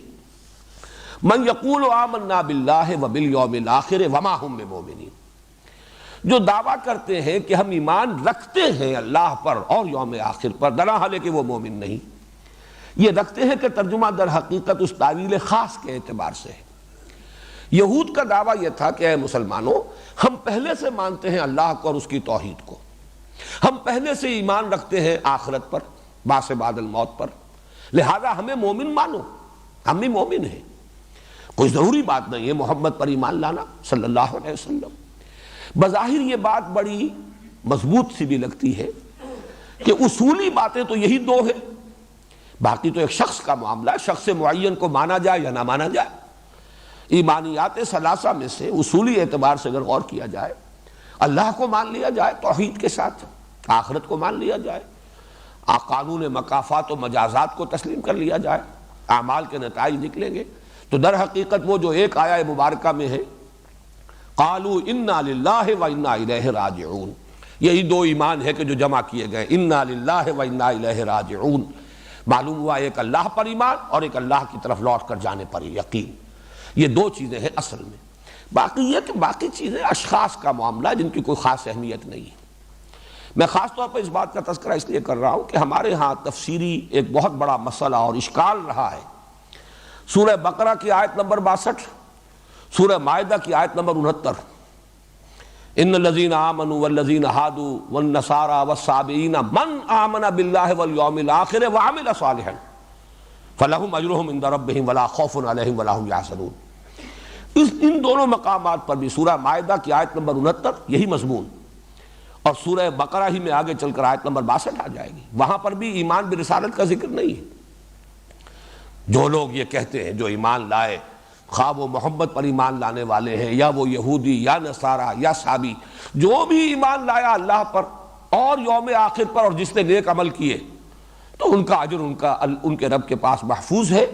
اور وہ ان کے لیے نہ کوئی حزن سے وہ دو چار ہوں گے اور نہ کوئی خوف ہے۔ تو اس پر بہت سے لوگوں نے ڈیرا لگایا ہے کہ ایمان برسالت کی ضرورت نہیں ہے۔ یہ دو مقامات ہیں کہ جن کے اوپر ایمان باللہ اور ایمان بالآخرہ اور اس کا نتیجہ عمل صالح، یہ دونوں چیزیں اگر ہو گئی ہیں تو پھر انسان کی نجات ہو جائے گی۔ تو اس کے ڈانڈے ملتے ہیں یہود کے اس فکر کے ساتھ جو اس آیت میں آ رہا ہے، وَمِنَ النَّاسِ مَن يَقُولُ آمَنَّا بِاللَّهِ وَبِالْيَوْمِ الْآخِرِ وَمَا هُم بِمُؤْمِنِينَ۔ لوگوں میں سے کچھ وہ بھی ہیں جو کہتے ہیں، اس لیے میں نے ترجمے کیے تھے، یہ منافقین پر منطبق کی جائے آیت تو اس کا ترجمہ یوں ہوگا کہ لوگوں میں کچھ ایسے بھی ہیں جو کہتے ہیں ہم ایمان لے آئے اللہ پر اور یوم آخر پر، درحال ہے کہ وہ ایمان نہیں لائے۔ لیکن اگر یہود کا قول، اور جیسا کہ میں نے عرض کیا زیادہ مناسبت معلوم ہو رہی ہے اس تعویل خاص کے ساتھ کہ یہود وہ حضور صلی اللہ علیہ وسلم پر ایمان نہیں لا رہے تھے، لیکن مدعی تھے کہ ہمیں بھی مومن مانو، اس لیے کہ جو اصل ایمان ہے اللہ پر ایمان اور آخرت کا ایمان، اس میں ہم تمہارے ساتھ شامل ہیں، ہمارے اور تمہارے مابین وہ قدر مشترک ہے۔ وہ آخرہ تو میں عرض کر رہا تھا کہ وَمِنَ النَّاسِ مَن يَقُولُ آمَنَّا بِاللَّهِ وَبِالْيَوْمِ الْآخِرِ وَمَا هُمْ بِمُؤْمِنِينَ، حقیقتاً وہ مومن نہیں ہے۔ اب اس پر دونوں پر انطباق کیا جا سکتا ہے، منافق بھی حقیقی ایمان سے محروم تھے، اور یہ بھی جو مدعی تھے کہ ہمیں بھی تسلیم کرو کہ ہم مومن ہیں، اس لیے کہ توحید اور رسالت اور آخرت ان دونوں کو ہم تسلیم کرتے ہیں، تو ان پر بھی جیسا کہ میں نے عرض کیا یہ آیت مبارکہ منطبق ہوتی ہے۔ یخادعون اللہ والذین آمنوا، خدا کہتے ہیں دھوکہ، ظاہری چال، جس کے لیے بڑے پیارے الفاظ ہیں۔ ویسے تو یہ کہ غالباً یہ حدیث نبوی ہے، الحرب خدعۃ، یا یہ کہ کوئی حکیمانہ قول ہے، اور اس کے لیے بڑی پیاری یہ مثال ہے کہ کجامی نمائی کجامی زنی، جب وہ دوبلو جنگ ہوا کرتی تھی تو اس میں یہی سب سے بڑی چال ہوتی تھی کہ آپ اپنے مقابل کو دھوکہ دیں کہ شاید یہ ادھر سے وار کر رہا ہے لیکن وار کسی اور طرف سے ہو جائے، تو یہ در حقیقت چال اور دھوکہ، الحرب خدعۃ۔ یہاں پر جو یہ لفظ آیا ہے تو ایک تو یخادعون، یہ باب مفعلہ ہے، مفعلہ میں دو فریق ایک دوسرے کے مقابلے میں ہوتے ہیں، مقاتلہ، یہ اس کو قتل کرنا چاہتا ہے، یہ اس کو قتل کرنا چاہتا ہے، لیکن یہ کہ ضروری نہیں ہے کہ یہ قتل کر سکے، لہذا ترجمہ میں نے کیا تھا یخادعون، کوشش کر رہے ہیں دھوکہ دینے کی، یخادعون اللہ والذین آمنوا، یہ کوشش کرتے ہیں دھوکہ دینے کی اللہ کو اور اہل ایمان کو۔ اللہ کو دھوکہ دینا کس معنی میں ہے؟ یہ میرے لیے ایک لمحہ فکریہ رہا کہ ظاہر بات ہے کہ کوئی انسان بھی، چاہے وہ منافق ہو اور چاہے وہ یہود میں سے ہو، یہ گمان تو نہیں کر سکتا کہ اللہ کو دھوکہ دیا جا سکتا۔ جو بھی کسی بھی درجے میں اللہ کو مانتا ہو اور اس کی صفات کا علم رکھتا ہو کہ علی کل شیء قدیر ہے، وہ ہر چھپی بات کا جاننے والا ہے، میرے نزدیک یہاں مراد ہے رسول کو دھوکہ دینا۔ اللہ اور رسول در حقیقت دونوں مل کر ایک وحدت بن جاتے ہیں، بریکٹڈ ہے۔ اللہ کو دھوکہ دینا، رسول کو دھوکہ دینا، در حقیقت اللہ کو دھوکہ دینا ہے۔ وَمَن يُطِعِ الرَّسُولَ فَقَدْ أَطَاعَ اللَّهَ، جو اطاعت کرتا ہے رسول کی در حقیقت اس نے اطاعت کی اللہ کی۔ ان الذین یبایعونک انما یبایعون اللہ ید اللہ فوق ایدیہم، اے نبی جو لوگ آپ سے بیعت کر رہے ہیں حقیقت میں وہ اللہ سے بیعت کر رہے ہیں، اللہ کا ہاتھ ان کے ہاتھوں کے اوپر ہے۔ بظاہر تو یہ دو ہی ہاتھ ہیں، آپ کا دست مبارک ہے اور آپ کے ہاتھ پر بیعت کرنے والے کا ہاتھ ہے، لیکن ایک تیسرا ہاتھ بھی ہے، ید اللہ فوق ایدیہم۔ تو یہاں یخادعون اللہ سے مراد میرے نزدیک واللہ عالم یہاں یہ ہے کہ یہ اللہ کے رسول کو دھوکہ دینے کی کوشش کر رہے ہیں، اور اللہ کے رسول کو دھوکہ دینا در حقیقت اللہ کو دھوکہ دینا ہے۔ والذین آمنوا، اور اہل ایمان کو، وما یخدعون الا انفسهم، اب یہاں یہ ثلاثی مجرد سے آیا ہے، خدع یخدع، اور اس میں یقیناً جیسے قتل یقتل، قتل کر دیا، تو یہ گویا کہ حتمی اور یقینی بات کے لیے ہے، جبکہ مخادعت جو ہے وہ دھوکہ دینے کی کوشش ہے، کوشش میں ہے کہ دھوکہ دیں اللہ کو یعنی اللہ کے رسول کو اور اہل ایمان کو، اور نہیں دھوکہ دے رہے مگر صرف اپنے آپ کو۔ یہ خود دھوکے میں آ گئے، فریب میں آ گئے، یہ سمجھ رہے ہیں کہ ہماری یہ چال جو ہے ہمارے حق میں مفید ہوگی، درحال ہے کہ یہ اپنے لیے کانٹے بو رہے ہیں، اپنی عاقبت برباد کر رہے ہیں، اپنی تباہی کا سامان فراہم کر رہے ہیں۔ وما یشعرون، اور انہیں اس کا شعور نہیں ہے۔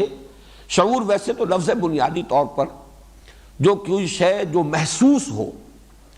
محسوس شے کے لیے ہے کہ یہ شعور، اس کا احساس، حواس خمسہ کے ذریعے سے کسی چیز کا احساس حاصل ہو جائے، یہ شعور ہے۔ لیکن اس سے آگے بڑھ کر اس کے مفہوم میں غور، فکر، سوچ، معنوی حقیقت کا ادراک، یہ سب اس کے یہ لفظ جو ہے ان سب کا احاطہ کر لیتا ہے۔ وما یشعرون، انہیں اس کی سمجھ نہیں ہے، یا وہ سمجھتے نہیں ہیں، یہ ترجمہ کیا تھا شیخ الہند نے، یا انہیں شعور نہیں ہے۔ اس اعتبار سے میں چاہتا ہوں کہ یہاں ایک لفظ کے حوالے سے نفاق کی دو قسمیں آپ کے سامنے یہی واضح ہو جانی چاہیے۔ ان آیات میں دو مرتبہ آیا وما یشعرون، وما یشعرون۔ نفاق ایک رہا ہے شعوری نفاق، جان بوجھ کر نفاق،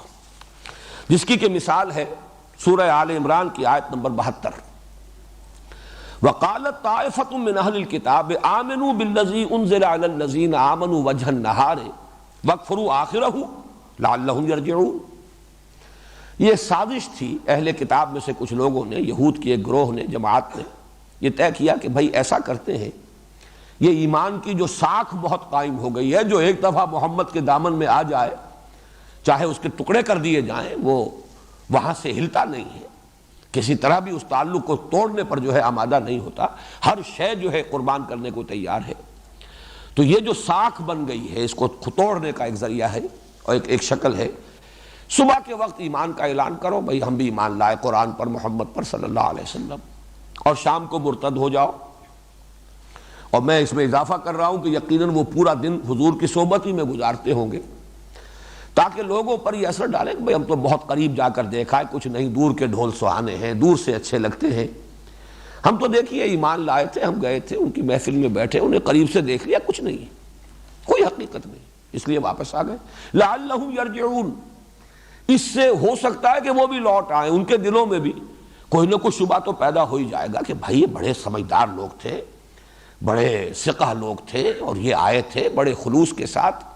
اور یہ کچھ پورا دن بھر رہے ہیں محمد کی صحبت میں صلی اللہ علیہ وسلم، ضرور کچھ نہ کچھ دیکھا ہی ہوگا نا، آخر یوں تو انسان نہیں ساتھ چھوڑتا، تو کچھ نہ کچھ شبہ کچھ نہ کچھ لوگوں کے دلوں میں تو ہم پیدا کرنے میں کامیاب ہو جائیں گے۔ اب ظاہر بات ہے کہ اس کا تجزیہ کیجئے کہ جس شخص نے اس سازش کے طور پر اس نے صبح ایمان کا اعلان کیا اور شام کو مرتد ہونے کا اعلان کیا، تو چند گھنٹے جو اس نے گزارے ہیں قانونی اعتبار سے اسلام میں گزارے ہیں، لوگوں نے یہی سمجھا یہ مومن ہوگا، ایمان لے آئے، لیکن انہیں یہ معلوم تھا کہ ہم یہ سب کچھ محض دھوکہ دینے کے لیے کر رہے ہیں، گویا کہ ایمان کی کوئی رمق کسی درجے میں بھی ایک لمحے کے لیے بھی ان کے دل میں داخل تو کیا ہوتی، ان کے قریب بھی نہیں پھٹکی، اس لیے کہ انہیں معلوم ہے یہ سازش ہے، یہ بہروپ ہے جو ہم بھر رہے ہیں، کسی درجے میں بھی ہم ایمان نہیں لائے، یہ ان کے علم میں ہے۔ یہ ہے شعوری نفاق۔ جیسے کوئی ہندوستانی کوئی جاسوس وہ مسلمان بن کر آ جائے، اور اس کی خبریں آتی رہی اخبارات میں، آپ نے سنا ہوگا کہ کوئی جاسوس ہے اور وہ امام مسجد بن کر سال ہا سال تک کسی بارڈر کے کسی گاؤں کے اندر جو ہے سرحدی گاؤں میں وہ امامت کرتا رہا مسجد، بعد میں معلوم ہے جاسوس ہے۔ ظاہر ہے جو اس کام کے لیے آئے گا وہ تو پوری طرح تیار ہو کر آئے گا، ختنہ کرا کے آئے گا، قرآن یاد کر کے آئے گا، نماز سیکھ کر آئے گا، لیکن انہیں پتا ہے کہ ہم کیا ہیں، ہم ایمان نہیں لائے۔ یہ شعوری نفاق جو ہے، یہ واقعہ یہ ہے کہ یہ بہت کم اور بہت شاذ تھا۔ اکثر و بیشتر نفاق جو ہے وہ غیر شعوری تھا کہ لوگوں کو خود اندازہ نہیں ہوتا تھا کہ ہم منافق ہیں، وہ اپنے آپ کو سمجھتے تھے کہ ہم ٹھیک ٹھاک لوگ ہیں، ہم نے مانا ہے، البتہ یہ کہ کیا ضروری ہے کہ ہر بات مانی جائے، کیا ضروری ہے کہ ہر مرحلے پر جب پکارا جائے ہم حاضر ہو جائیں، کیا ضروری ہے کہ محمد کی ہر بات کو مانے صلی اللہ علیہ وسلم، بلکہ یہ کہ آخر دائیں بائیں دیکھ کر چلنا چاہیے، آگے پیچھے دیکھنا چاہیے، تحفظ جان و مال جو ہے وہ بھی ضروری ہے۔ اس اعتبار سے میں عرض کر رہا ہوں کہ مکی نفاق اس نوعیت کا تھا کہ جو لوگ ایمان لائے، اس لیے کہ پورے مکی قرآن میں صرف ایک سورہ عنکبوت ہے جس میں نفاق کا ذکر ہے، اور وہ ذکر آیا ہے آزمائشوں کے ذیل میں۔ سورہ عنکبوت کا آغاز ہی ہوتا ہے، وہ بھی الف لام میم سیریز کی صورت ہے، الف لام میم احسب الناس ان یترکوا ان یقولوا آمنا وهم لا یفتنون ولقد فتنا الذین من قبلهم فلیعلمن اللہ الذین صدقوا وليعلمن الکاذبین۔ کیا لوگوں نے یہ سمجھا تھا کہ صرف یہ کہنے سے کہ ہم ایمان لے آئے چھوٹ جائیں گے، نجات ہو جائے گی، اور انہیں آزمایا نہ جائے گا، انہیں بھٹیوں میں سے گزارا نہ جائے گا، انہیں امتحان اور ابتلا کی کٹھالی میں سے گزرنا نہیں پڑے گا؟ حالانکہ ہم نے تو ان سے پہلے جو بھی آیا اس کوچے میں جس نے ایمان کا دعویٰ کیا ہم نے اسے آزمایا، وَلَقَدْ فَتَنَّا الَّذِينَ مِن قَبْلِهِمْ فَلَيَعْلَمَنَّ اللَّهُ الَّذِينَ صَدَقُوا وَلَيَعْلَمَنَّ الْكَاذِبِينَ۔ تو اللہ تو ظاہر کر کے رہے گا کہ کون سچے ہیں، حقیقی مومن ہیں، اور کون جھوٹ موٹ کے مومن بن گئے ہیں، جھوٹا دعویٰ ایمان کر رہے ہیں۔ اسی رکوع میں پہلا رکوع ہے یہ سورہ عنکبوت کا، آگے چل کر آتا ہے، اس کا تقابل کر لیجئے اس مقام سے، وَمِنَ النَّاسِ مَن يَقُولُ آمَنَّا بِاللَّهِ فَإِذَا أُوذِيَ فِي اللَّهِ جَعَلَ فِتْنَةَ النَّاسِ كَعَذَابِ اللَّهِ وَلَئِن جَاءَ نَصْرٌ مِّن رَّبِّكَ لَيَقُولُنَّ إِنَّا كُنَّا مَعَكُمْ أَوَلَيْسَ اللَّهُ بِأَعْلَمَ بِمَا فِي صُدُورِ الْعَالَمِينَ وَلَيَعْلَمَنَّ اللَّهُ الَّذِينَ آمَنُوا وَلَيَعْلَمَنَّ الْمُنَافِقِينَ۔ پورے مکی قرآن میں، مکی صورتوں میں صرف یہ ایک مقام ہے جہاں لفظ منافق آیا ہے، لوگوں میں سے کچھ ایسے بھی ہیں جو دعویٰ تو کر بیٹھتے ہیں ہم ایمان لائے اللہ پر، لیکن جب اللہ کی راہ میں اب ایذا پہنچتی ہے، تکلیف آتی ہے، مصیبت آتی ہے، امتحان اور آزمائش کی بھٹی میں سے گزرنا پڑتا ہے، تو وہ لوگوں کی طرف سے ڈالی ہوئی آزمائش سے ایسے گھبرا اٹھتے ہیں جیسے اللہ کے عذاب سے، پسپائی اختیار کرتے ہیں، حوصلے جواب دے جاتے ہیں، اعصاب ڈھیلے پڑ جاتے ہیں۔ فرمایا اور اگر تیرے رب کی مدد آ جائے وَلَئِن جَاءَ نَصْرٌ مِّن رَبِّكَ لَيَقُولُنَّ إِنَّا كُنَّا مَعَكُمْ، اگر سہولت کا وقت آ جائے تو یہی لوگ پھر آ کھڑے ہوں گے اور کہیں گے ہم بھی آپ کے ساتھ تھے، مال غنیمت میں سے تو ہمیں بھی حصہ ملنا چاہیے۔ أَوَلَيْسَ اللَّهُ بِأَعْلَمَ بِمَا فِي صُدُورِ الْعَالَمِينَ، تو کیا اللہ تعالیٰ خوب واقف نہیں اس سے کہ جو لوگوں کے سینوں کے اندر ہے، جہان والوں کے سینوں کے اندر پنہا۔ وَلَيَعْلَمَنَّ اللَّهُ الَّذِينَ آمَنُوا وَلَيَعْلَمَنَّ الْمُنَافِقِينَ، اور اللہ تعالیٰ تو ظاہر کر دے گا ان کو جو حقیقتاً مومن ہے، اور کھول دے گا، پردہ چاک کر دے گا ان کا کہ جو منافق ہے۔ یہ نفاق جو ہے، یہ یوں سمجھئے کہ ضعف ارادہ، قوت ارادی کی کمی۔ آدمی چلنا چاہتا ہے، ایک بات اچھی لگی ہے، بات اچھی ہے، صحیح ہے، دل گواہی دیتا ہے کہ حق ہے، چلو بھائی قبول کر لو، قبول کر لیا، لیکن اب آئی آزمائش، اب رشتے ٹوٹے، اب گھر سے نکالا جا رہا ہے، اب ماریں پڑ رہی ہیں، اب اعصاب ڈھیلے پڑ گئے، وہ عزیمت اور ہمت کی کمی، قوت ارادی کا ضعف، یہ ہے در حقیقت وہ چیز کہ جس کا تذکرہ کیا گیا ہے سورہ عنکبوت میں۔ مدینہ منورہ میں آ کر اس میں ایک اور شے کا اضافہ ہوا، جہاں شعوری نفاق بھی شروع ہو گیا، جیسے کہ اس مثال میں دے چکا ہوں، یعنی سازشی نفاق کہ محض دھوکہ دینے کے لیے ایمان کا اعلان کیا جائے، وہاں اس میں ایک اور چیز کا اضافہ ہوا۔ اب قبائلی سطح پر فیصلے ہو رہے تھے، ایک گھرانہ طے کرتا ہے کہ بھائی اب چلیو ایمان لے آؤ، ٹھیک ہے، جیسے کہ کہیں آخری دور میں جب کہ فتح آ گئی ہے، جب وقت آیا ہے، اور يدخلون الناس فی دین اللہ ورایت الناس يدخلون فی دین اللہ افواجا، فوج در فوج آئے ہیں، تو ظاہر بات ہے کہ ہر شخص کے دل میں وہ یقین والا ایمان تو نہیں داخل ہو گیا تھا۔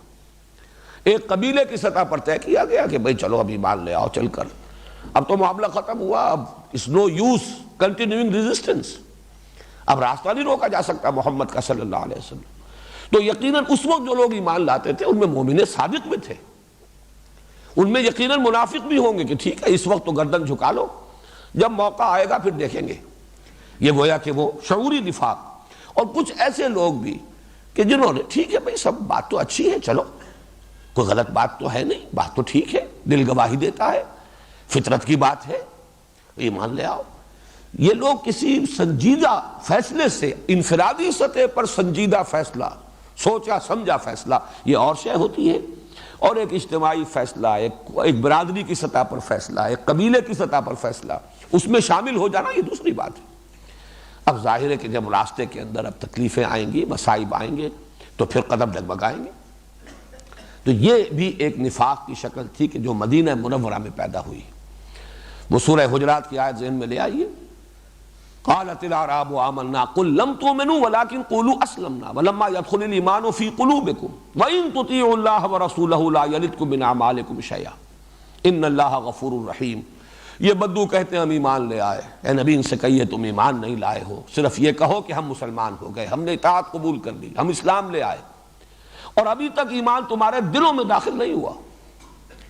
لیکن اگر تم اللہ اور اس کے رسول کی اطاعت کرتے رہو گے، یعنی اگر دھوکہ تمہارے پیش نظر نہیں ہے، چاہے ایمان حقیقتاً ابھی دل میں داخل نہ ہوا ہو، لیکن اگر اطاعت کرو گے یہ ایمان بھی دل میں داخل ہو جائے گا، اس لیے کہ عمل سے بھی ایمان پیدا ہوتا ہے،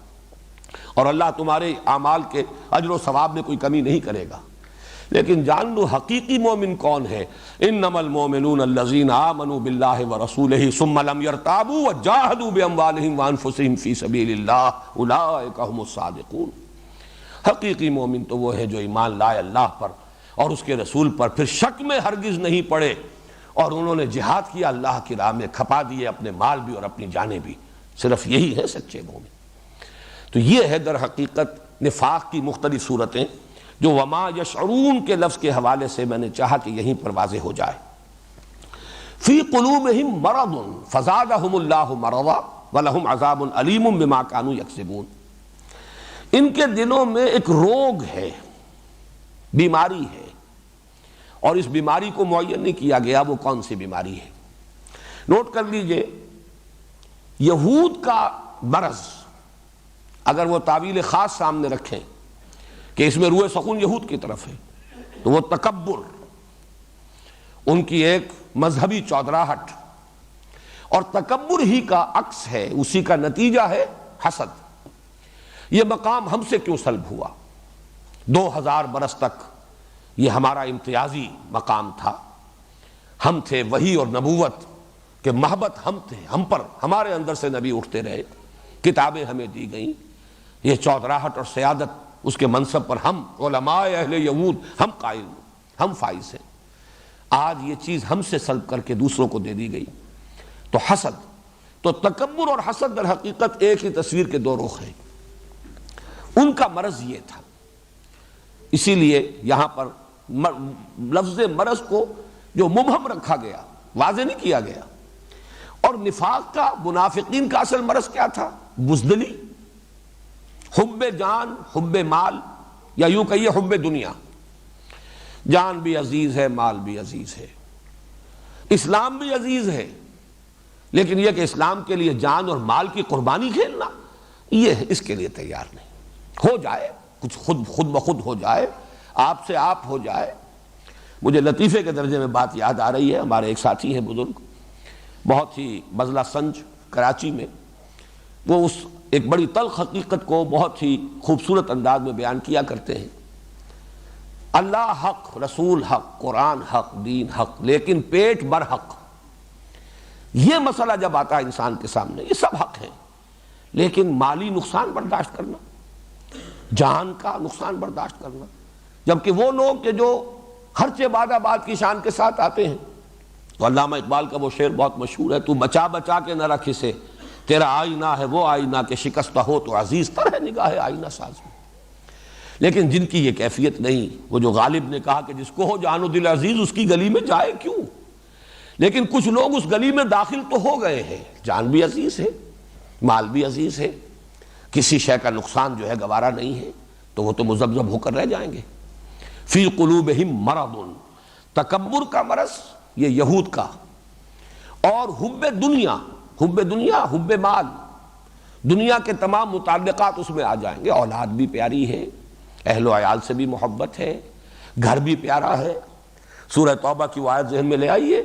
قل ان کان آباؤکم وابناؤکم واخوانکم وازواجکم وعشیرتکم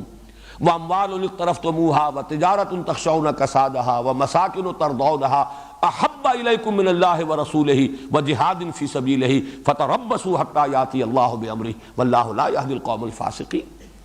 اے نبی ان سے کہہ دیجئے، اگر تمہیں اپنے باپ، اپنے بیٹے، اپنے بھائی، اپنی بیویاں، اپنے رشتہ دار، اعزاء و اقارب، اپنے وہ مال جو تم نے بڑی محنت سے کما کر جمع کیے ہیں، اپنی وہ تجارتیں جو بڑی محنت سے جمائی ہیں اور جن کے کساد کا اور مندے کا تمہیں خوف لاحق رہتا ہے، اپنی وہ حویلیاں، اپنی وہ جائیدادیں جو تمہیں بڑی محبوب ہیں، پسند ہیں، اگر یہ چیزیں محبوب تر ہیں اللہ سے اور اس کے رسول سے اور اللہ کی راہ میں جہاد کرنے سے، تو جاؤ دفع ہو جاؤ، انتظار کرو، گو اینڈ ویٹ، یہاں تک کہ اللہ اپنا فیصلہ سنا دے۔ حتی یاتی اللہ بامرہ، اور اللہ ایسے فاسقوں کو زبردستی ہدایت نہیں دیتا، یہ اس کی سنت نہیں ہے۔ وہی قانون یہاں آ رہا ہے، فی قلوبہم مرض فزادہم اللہ مرضا، تو اللہ نے بڑھا دیا ان کا روگ۔ یہ بڑھانا کس اعتبار سے ہے؟ یہ اس اعتبار سے ہے کہ جو فرمایا گیا یمدہم فی طغیانہم یعمہون، اللہ تعالیٰ ان کی رسی دراز کر رہا ہے، ان کا پردہ چاک نہیں کر رہا۔ یہ رسی دراز ہو رہی ہے، وہ سمجھتے ہیں ہم کامیاب ہو گئے، دیکھو ہم بچ گئے، مرحلہ سخت آیا تھا، ہم نے جھوٹا بہانہ بنایا، اپنے آپ کو بچا لیا۔ یہ مسلمان بیچارے، یہ جو دیوانے ہیں، فینیٹکس ہیں، یہ ہیں جان جوکھوں کے کام کرتے پھر رہے ہیں، ہمیں ایک چھوٹا سا جھوٹ ہی بولنا تھا نا، ایک چھوٹا سا بہانہ بنایا جا کر اور اپنے آپ کو ایگزمپٹ کرا لیا، رخصت لے کر معذرت کر کے آ گئے، تو وہ سمجھ رہے ہیں کہ کامیاب ہو رہے ہیں، در حالانکہ وہ اپنی عاقبت برباد کر رہے ہیں۔ فزادہم اللہ مرضا، یہ جیسے جیسے رسی ڈھیلی کی جا رہی ہے، ڈھیل دی جا رہی ہے، ان کا مرض بڑھ رہا ہے۔ یہی وہ قانون ہے جس کی آخری شکل وہ ہے جو کہ آ چکی ہے پہلے رکوع کے آخر میں، ختم اللہ علی قلوبہم، قانون ہدایت و ضلالت یہ ہے کہ اللہ تعالیٰ نے انسان کو چوائس دیا ہے، فری چوائس انسان کا ہے، نیکی اور بدی کی تمیز دے دی، خارج میں بھی داعیان حق بھی ہے اور داعیان شر بھی ہے، داعیان خیر بھی ہے، داعیان شر بھی ہے، انسان کے اندر کسوٹی بھی ہے، عقل کی بھی ہے، اور نیکی اور بدی کی تمیز فَأَلْهَمَهَا فُجُورَهَا وَتَقْوَاهَا وہ بھی ودیت کر دی گئی۔ اب دیکھو جدھر جانا چاہتے ہو جاؤ، خیر کے راستے پر بڑھو گے اللہ تعالیٰ راستے کشادہ کرتے چلا جائے گا۔ شروع میں بڑی مشکل نظر آئے گی، جب آگے بڑھو گے معلوم ہوگا آسانی ہے، کوئی ایسی مشکل نہیں۔ بڑا کٹھن مرحلہ نظر آ رہا تھا لیکن یہ تو اتنا کٹھن ثابت نہیں ہوا، تیسیر ہے یہ، اللہ اس کو آسان بناتا چلا جاتا ہے۔ فَسَنُيَسِّرُهُ لِلْيُسْرَىٰ غلط راستہ اختیار کرو گے اللہ وہ کھول دے گا، جاؤ بڑھو۔ آج تھوڑے درجے کی بے حیائی تھی، کل اس سے کہیں 10 گنا درجے کی بے حیائی کا ارتکاب کرو گے، اس کے بعد اس سے بھی 100 درجے بڑھ جاؤ گے، بے حیائی میں بڑھتے چلے جاؤ گے، یہاں تک کہ حس ختم ہو جائے گی، حق کی طرف اب مراجعت کا امکان نہیں رہے گا، جس کو انگریزی میں کہتے ہیں پوائنٹ آف نو ریٹرن، اب واپسی کا کوئی امکان نہیں۔ ایک حد ہوتی ہے جس میں آدمی واپس آ سکتا ہے، ایک انتہا اس حد سے گزرنے کے بعد وہ آتی ہے کہ پھر آدمی واپس آ ہی نہیں سکتا۔ یہ ہے جسے قرآن کہتا ہے ختم اللہ علی قلوبہم یا طبع اللہ علی قلوبہم، اللہ نے ان کے دلوں پر مہر لگا دی ہے۔ یہاں بھی فرمایا فی قلوبہم مرض، ان کے دل میں ایک روگ تھا، انہوں نے اسی کی پیروی کی، تکبر کی پیروی کی، یا حب دنیا انہیں لے کر بیٹھی رہی، انہیں آگے بڑھنے سے روکے رہی، لہذا اللہ تعالیٰ نے ان کے مرض کو بڑھا دیا۔ فزادہم اللہ مرضا، یہی سورہ صف میں آیا ہے فلما زاغوا ازاغ اللہ قلوبہم واللہ لا یہدی القوم الفاسقین، جب وہ ٹیڑھے ہو گئے اللہ نے ان کے دلوں کو بھی ٹیڑھا کر دیا۔ ٹیڑھ کی آخری انتہا وہی ہے ختم اللہ علی قلوبہم وطبع اللہ علی قلوبہم۔ تو یہاں فرمایا فی قلوبہم مرض، جیسا کہ میں نے عرض کیا یہ دونوں طرف اپلیکیبل ہے، علماء یہود کے دلوں میں اپنا پندار، تکبر، غرور، اور اس کی بنا پر مسلمانوں سے اور حضور سے حسد، اور دوسری طرف منافقین کا مرض حب دنیا، حب مال، حب اہل و عیال، حب جائیداد، یہ محبت ہے، دنیا اور اس کے متعلقات کی محبت ہے۔ ایمان مجھے کھینچے ہے تو روکے ہے مجھے کفر، کعبہ میرے آگے ہے کلیسا میرے پیچھے، مذبذبین بین ذالک لا الہ ہؤلاء ولا الہ ہؤلاء، چلنا چاہتے بھی ہیں چل نہیں پاتے، ہمت نہیں، ہمت جواب دے جاتی ہے، ورنہ بات اچھی لگتی ہے، اچھی لگی تھی، بدنیتی سے نہیں آئے تھے، بدنیتی سے تو جو آئے تھے وہ میں مثال دے چکا، وہ شعوری منافق تھے جو سازش کے طور پر شامل ہوئے اور ایک وقت معین تک کا طے کر کے آئے تھے کہ اتنے عرصے رہیں گے۔ آمنوا بالذی انزل علی الذین آمنوا وجہ النہار واکفروا آخرہ لعلہم یرجعون، صبح کے وقت ایمان کا اعلان کرو، شام کو مرتد ہو جاؤ، واپس آ جاؤ، تو کچھ نہ کچھ کو تو اپنے ساتھ واپس لے ہی آؤ گے، گھسیٹ کر لے آؤ گے۔ وَلَهُمْ عَذَابٌ عَلِيمٌ بِمَا كَانُوا يَكْسِبُونَ، اور ان کے لیے دردناک عذاب ہے بسبب اس جھوٹ کے جو وہ بولتے رہے یا بسبب اس جھوٹ کے جو وہ کہتے رہے۔ یہ بڑا باریک سا فرق ہے، اس لیے کہ عام مفسرین نے جنہوں نے زیادہ اس پر توجہ نہیں کی، بسبب اس جھوٹ کے جو وہ بولتے رہے، جھوٹ بولنا گناہ ہے، بہت بڑا گناہ ہے، لیکن یہ کہ وہ اس پر لہم عذاب علیم بما کانوا یکذبون، یہ اس کا اس شدت کے ساتھ جو ہے اس پر نکیر اور اس پر اتنی سخت جو ہے گرفت، وہ اس کے ساتھ پروپورشنیٹ نہیں ہے۔ چنانچہ شاہ عبد القادر رحمۃ اللہ علیہ نے اور انہی کے تتبع میں حضرت شیخ الہند رحمۃ اللہ علیہ نے ترجمہ کیا جھوٹ کہتے رہے، یعنی وہ اپنے ایمان کا دعویٰ جو کر رہے تھے وہ جھوٹا تھا، ان کے ایمان کا دعویٰ، چاہے وہ یہود، وہ کہتے تھے بھی ہم بھی مومن ہیں، حقیقتاً وہ مومن نہیں ہے، یہ دعویٰ ان کا جھوٹا ہے، جو جھوٹ کہا انہوں نے، یہ قول ان کا جھوٹ پر مبنی ہے۔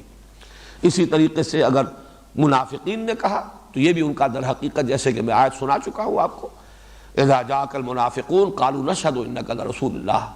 واللہ یعلم انک لرسولہ واللہ یشہد ان المنافقین لکاذبون، تو ان کا یہ دعویٰ جو ہے در حقیقت اس کے بارے میں کہا جا رہا ہے، ان کے جھوٹے دعوے کی پاداش میں ان کے لیے دردناک المناک عذاب ہے۔ وَإِذَا قِيلَ لَهُمْ لَا تُفْسِدُوا فِي الْأَرْضِ، اور جب ان سے کہا جاتا ہے زمین میں فساد نہ مت مچاؤ، فساد نہ کرو زمین میں، قالوا انما نحن مصلحون، وہ کہتے ہیں ہم تو صلح کل لوگ ہیں، مصالحت چاہتے ہیں، اصلاح کے لیے کوشاں ہیں۔ الا انہم هم المفسدون، آگاہ ہو جاؤ، توجہ سے سن لو، وہی مفسد ہیں، حقیقتاً مفسد ہیں، ولکن لا یشعرون، دوبارہ آ رہا ہے وہی لفظ، لیکن انہیں اس کا شعور نہیں ہے۔ یہ آیت ذرا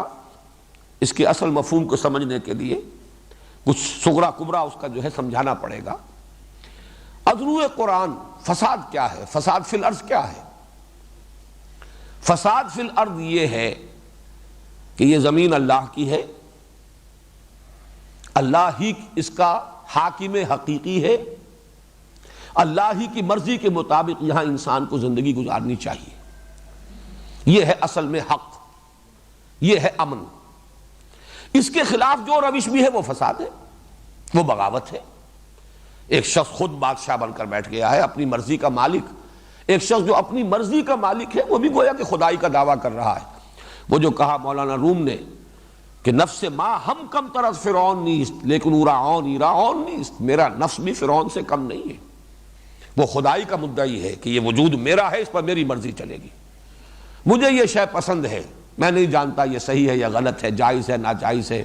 میں اس سے بالکل کوئی تعلق نہیں، مجھے یہ شے ملنی چاہیے، میری یہ طلب ہے، یہ مطلوب ہے میرے لیے۔ تو نفس ما ہم کم طرز فرعون نیست لیکن اورعون ایرعون نیست، فرعون کے پاس عون تھی، مدد تھی، لاؤ لشکر تھا، اس نے زبان سے بھی دعویٰ کر دیا انا ربکم الاعلی، میں فقیر ہوں، غریب ہوں، درویش ہوں، میرے پاس کچھ نہیں ہے، زبان سے تو میں کچھ نہیں کہتا، لیکن میرا نفس اندر یہی دعویٰ کر رہا ہے کہ نفس ما ہم کم طرز فرعون نیست۔ تو در حقیقت یہی فساد ہے، انفرادی سطح پر فساد، اللہ کی بندگی کے بجائے آپ نے نفس کی بندگی کی، معاشرے کی بندگی کی، زمانے کے چلن کی پیروی کی، چلو تم ادھر کو ہوا ہو جدھر کی، تو چاہے بظاہر آپ کتنے ہی امن میں ہیں، حقیقت میں فساد ہے آپ کی زندگی میں۔ اسی طرح ایک معاشرہ ہے، بغاوت پر مبنی ہے وہ معاشرہ۔ اس کو یوں سمجھیے کہ جیسے ڈاکوؤں کا کوئی اڈا ہو، ڈاکو ایک دوسرے کو کچھ نہیں کہتے، وہ ڈاکے تو ڈالتے ہیں باہر جا کر، اپنے اس اڈے میں وہ بڑے پرامن ہیں، لیکن اس کو فساد ہی کہا جائے گا، یہ فساد کا گڑھ ہے، یہ فساد کی بنیاد اور جڑ ہے، نہ یہ کہ امن ہے۔ اگر سانپ بہت سے ہوں کسی جگہ پر اور بچھو ہوں اور ایک دوسرے کو ڈس نہ رہے ہوں، اس کا مطلب یہ نہیں ہے کہ یہاں امن ہے، حقیقت میں ان کی فطرت کے اندر تو فساد موجود ہے۔ تو در حقیقت قرآن مجید کی اصطلاح میں اصل امن کیا ہے؟ اللہ کی مرضی کے مطابق اس دنیا کا نظام انفرادی اور اجتماعی دونوں سطحوں پر چلایا جائے۔ اس کے خلاف دو روش ہے، چاہے وہ کتنا ہی پرامن معاشرہ نظر آتا ہو، امریکہ کا معاشرہ نظر آتا ہو کہ صاحب بڑا امن ہے وہاں، اور بڑے لوگ مہذب ہیں، اور بہت ہی لوگ جو ہیں وہ خوش اخلاق ہیں اور ایک دوسرے کا بڑا پاس اور لحاظ کرنے والے ہیں، لیکن جنہیں یہ معلوم ہے کہ کس طریقے سے پوری دنیا کی ایکسپلائٹیشن جو ہے، لوگوں کی محنت اور مزدوری سے کمائی ہوئی دولت کس طریقے سے کھینچ رہا ہے امریکہ، خون چوس رہا ہے یہ پورا استعمار، انہیں معلوم ہے کہ اصل میں یہ تو ڈاکو ہے، یہ امپیریلزم، یہ تو ڈاکہ ہے،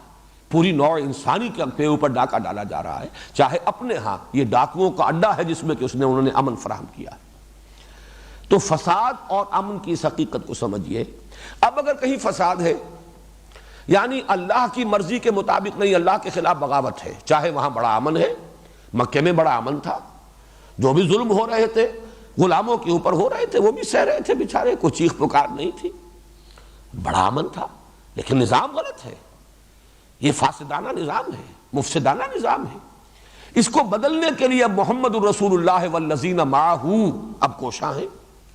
ایک پیدا ہوا ہے تصادم ماحول کے اندر، اسی کا اگلا مرحلہ وہ ہے جو مدنی دور میں آیا، جس میں اب جنگ و جدال بھی ہے، قاتلوا فی سبیل اللہ الذین یقاتلونکم۔ تو در حقیقت اس فساد کو ختم کرنے کے لیے چاہے بظاہر یہاں جنگ کی جا رہی ہے، خونریزی کی جا رہی ہے، لیکن یہ امن ہے، اور وہ لوگ جو کہتے نہیں بھائی لڑو بھیڑو نہیں، امن سے رہو، چلو مان لو، باطل کو بھی مان لو، ریکگنائز کر لو، کچھ ان سے ان کی مانو، کچھ اپنی منوا لو، اور بجائے اس کے کہ تم یہ جو جد و جہد کر رہے ہو اس میں اپنا بھی نقصان کر رہے ہو، اپنا بھی تن من دھن، اپنی بھی قربانیاں، اپنے لیے بھی مصائب، اپنے لیے بھی مشکلات، اور دوسروں کا بھی بہرحال خون گر رہا ہے، خون ریزی ہو رہی ہے، اس کی بجائے اس سب کو چھوڑو اور امن کی کیفیت اختیار کرو. یہ فساد ہے اصل میں. اس جد و جہد کو سیبوٹاج کرنا، جو اس بغاوت فی الارض جو ہے اللہ تعالیٰ کے خلاف، اس کو رفع کرنے کے لیے اللہ کے وفادار بندے ایک جماعت اور ایک جمعیت کی شکل میں کھڑے ہو جائیں باطل کے ساتھ نبردآزمہ ہونے کے لیے. تو جو کوئی اب اس راستے میں رکاوٹ بنے گا، چاہے وہ مصالحت کے نام پر ہو، چاہے وہ صلح کل ہونے کے اعتبار سے ہو، چاہے وہ کہا جا رہا ہو کہ یہ لڑنا بھیڑنا کیا ہے، رواداری ہونی چاہیے، بڑے خوشنما عنوانات ہوں، لیکن حقیقت میں یہ فساد ہے. یہاں وہ کردار سامنے لے آئیے، منافقین کا کردار. اصل میں تو جان و مال عزیز تھے، میدان میں آنے کے لیے تیار نہیں تھے. رشتے بڑے عزیز تھے، رشتوں پر آنچ جو ہے وہ گوارا نہیں تھی. اور یہ جو حق کی تلوار آئی تھی تو رشتے کاٹ رہی تھی. باپ بیٹا جدا ہو رہا ہے، بھائی بھائی سے جدا ہو رہا ہے. اس اعتبار سے جب وہ اس کے خلاف کوشش کرتے تھے اور مومنین صادقین ان سے کہتے تھے وَإِذَا قِيلَ لَهُمْ لَا تُفْسِدُوا فِي الْأَرْضِ. غور کیجئے یہ فساد کون سا ہے؟ مت فساد مچاؤ زمین میں. وہ فساد یہ ہے کہ اصلاح فی الارض کی جو کوشش ہو رہی ہے اس کو سیبوٹاج نہ کرو، ساتھ دو، جس طریقے سے کہ دوسرے مومنین صادقین ساتھ دے رہے ہیں محمد کا صلی اللہ علیہ وسلم. جب تم بھی کہتے ہو کہ ہاں ہم توحید کو بھی مانتے ہیں اور آخرت کو بھی مانتے ہیں اور تورات کو مانتے ہو اور تورات کی تصدیق کرتے ہوئے یہ قرآن آیا، اس کو بھی مانو اور دست و بازو بنو. وہ حضور صلی اللہ علیہ وسلم کی پکار من انصاری اللہ، تو سب کے سب اب مددگار بنو تاکہ یہ اللہ کے خلاف جو بغاوت ہے زمین میں یہ فروغ ہو اور اللہ کا نظام قائم ہو، اللہ کی حکومت قائم ہو، حق بحقدار رسید. اصل امن تب ہوگا. لیکن ان منافقین اور یہود دونوں کا کی روش، اس کے راستے میں رکاوٹیں ڈالنا، محمد الرسول اللہ والذین معہ کی جد و جہد کو سیبوٹاج کرنے کی کوشش ہے، جسے قرآن یہاں کہہ رہا ہے یہ فساد فی الارض ہے. اور وہ جواب میں کہہ رہے ہیں ہم تو مسلح ہیں، ہم تو چاہتے ہیں کہ یہ لڑائی بھڑائی نہیں ہونی چاہیے، خامخواہ کی خوریزی نہیں ہونی چاہیے، یہ اس طریقے سے کٹ جانا بھی کیا ضروری ہے. ٹھیک ہے رواداری ہونی چاہیے، ان کی بات بھی ٹھیک ہے، وہ اپنی جگہ پر خوش، ہم اپنی جگہ پر خوش. بات جو ہے ذرا میٹھے انداز میں صرف کی جانی چاہیے، بجائے اس کے کہ یہ تلخ انداز اختیار کیے جائیں، بجائے اس کے کہ کٹنے اور جڑنے کا عمل کیا جائے. اس کی بجائے یہ کہ مصالحت کی روش اختیار کی جائے. جیسا کہ میں عرض کر چکا ہوں ولید بن مغیرہ کا کردار مکی دور میں یہی تھا، اور یہاں مدینے میں آ کر یہود کا اور پھر منافقین کا ان کے زیر اثر کردار یہ تھا. چنانچہ کہا گیا وَإِذَا قِيلَ لَهُمْ لَا تُفْسِدُوا فِي الْأَرْضِ. جب ان سے کہا جاتا زمین میں فساد مت بچاؤ، اور فساد سے مراد مخالفت اللہ کے رسول اور ان کے ساتھیوں کی، ان کی مخالفت کرنے کی بجائے ان کے دست و بازو بنو، ان کے ساتھ دو. قالوا، وہ یہ کہتے ہیں انما نحن مسلمون، دیکھو بھائی ہم تو چاہتے ہی ہیں کہ بھائی چارے کی فضا برقرار رہے، یہ تصادم نہ ہو، یہ کشاکش نہ ہو، یہ خوریزی نہ ہو، یہ خام خواہ کا جو ہے ایک دوسرے سے کٹ جانا اچھا نہیں ہے. الا انہم هم المفسدون. اب جو میں نے وضاحت کی ہے فساد کی وہ ڈیفینیشن اور امن کی وہ ڈیفینیشن اگر سامنے ہو تو اب یہ ایک ایک حرف جو ہے اس کا یہ ابھر کر آئے گا اجاگر ہو کر. الا انہم هم المفسدون ولکن لا یشعرون. انہیں پتہ نہیں ہے، حقیقت ان کے سامنے واضح نہیں ہے. یہ دیکھ رہے ہیں شارٹ سائٹڈ ہیں، یہ صرف اس وقت دیکھ رہے ہیں کہ کوئی تکلیف نہ آ جائے، کوئی مصیبت نہ آ جائے، کوئی جھگڑا نہ ہو، کوئی ایک دوسرے کے خلاف سفارہ ہونے کی پوزیشن نہ ہو جائے، ایک دوسرے سے کٹ نہ جائیں، بلکہ یہ کہ صلح کل اور رواداری کے انداز میں معاشرے کے اندر ہم مل جل کر رہے. حقیقت میں یہ فساد ہے. اس لیے کہ جو فساد کو رفع کرنے کی جد و جہد ہو رہی ہے اس کا ساتھ دینا ہے، یہ ضروری ہے، لیکن انہیں اس کا شعور نہیں ہے. وَإِذَا قِيلَ لَهُمْ آمِنُوا كَمَا آمَنَ النَّاسُ. جب ان سے کہا جاتا ہے ایمان لاؤ جیسے کہ دوسرے لوگ ایمان لائیں. اب یہاں آمن الناس الف لام کے ساتھ ہے، اہل ایمان ان کی طرف اشارہ کیا جا رہا ہے. یہ گویا کہ معہود ہے، جیسے یہ دوسرے لوگ ایمان لائے ہیں. دیکھو ابو بکر کو، دیکھو عمر کو، دیکھو حمزہ کو، دیکھو ان تمام مہاجرین کو، یہ گھر باہر چھوڑ کر آ گئے ایمان کے لیے، اللہ اور اس کے رسول کی وفاداری میں. اور ظاہر بات ہے کہ مومنین صادقین انصار میں، اوس میں، خزرج میں، جنہوں نے ہمتن محمد کی اطاعت قبول کی ہے صلی اللہ علیہ وسلم، اپنا سب کچھ حضور کے ڈسپوزل پر رکھ دیا ہے، مہاجرین کے لیے اپنے گھر تقسیم کر دیے ہیں، اپنی دکانیں تقسیم کر دی ہیں، اور وہ اخوت اور بھائی چارہ ان کے ساتھ جو بڑھتا ہے. تو فرمایا کہ جب ان سے کہا جاتا جیسے وہ لوگ ایمان لائے ویسے ایمان لاؤ. اب اس میں بھی دیکھیے دونوں طرف بات چلے گی. یہود کہتے تھے کہ ہم مومن ہیں، جب ہم مانتے ہیں توحید کو اور مانتے ہیں آخرت کو تو ہم مومن ہیں. ہم موسیٰ کو مانتے ہیں، اس کی کتاب کو مانتے ہیں، تم محمد کو مان رہے ہو، قرآن کو مان رہے ہو، تو کیا فرق واقع ہو گیا؟ اس اعتبار سے ہمیں بھی مومن تسلیم کرو، ریکگنائز کرو ہمیں. یہ بات میں چاہتا ہوں ایک اور اعتبار سے بھی آپ کے سامنے رکھ دوں کہ تاریخی اعتبار سے اللہ تعالیٰ کی طرف سے بھی ایک بہت بڑی حکمت جو ظاہر ہوئی وہ یہ تھی کہ 16 مہینے کے لیے حضور کو یہ حکم دیا گیا. پہلے تو یہ معلوم نہیں تھا کہ 16 مہینے کے لیے، یہ تو میں اس اعتبار سے کہہ رہا ہوں کہ تحویل قبلہ جب ہو گئی 16 مہینے کے بعد تو گویا کہ اس کی مدت کل یہ تھی، بیت المقدس کی طرف رخ کر کے نماز پڑھو. اس میں بھی در حقیقت وہ ایک کیفیت تھی یہود کے لیے. بڑی حکمت یہ تھی کہ یہودی فوری طور پر ان کے کان کھڑے نہ ہو جائیں اور وہ پہلے دن ہی سے مخالفت پر کمر بستہ نہ ہو جائیں. یہ بات ان کے ذہن میں آئے کہ یہ لوگ بھی ہمارے ساتھی ہیں، ان کا قبلہ وہی ہے، ایک ہی قبلہ ہے، اور گویا کہ یہ ہمارے کیمپ فالوورز ہیں، یہ تو ہماری پیروی کر رہے ہیں. یہ اپنے قبلے سے کٹ گئے. ان کا جو مقدس مقام ہے، آبائی مقام ہے، نسلی مقام ہے، ابراہیم کی بنائی ہوئی عمارت ہے، ان کے جد امجد کی ہے، جس کے ساتھ ان کا نسلی اور قومی اور اپنے تمام جو ہے روایات کے اعتبارات سے بڑا گہرا رشتہ ہے.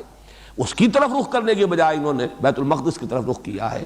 تو گویا کہ ایک طرح سے انہیں کچھ اطمینان حاصل ہوا کہ یہ کوئی اتنے غیر بھی نہیں ہے،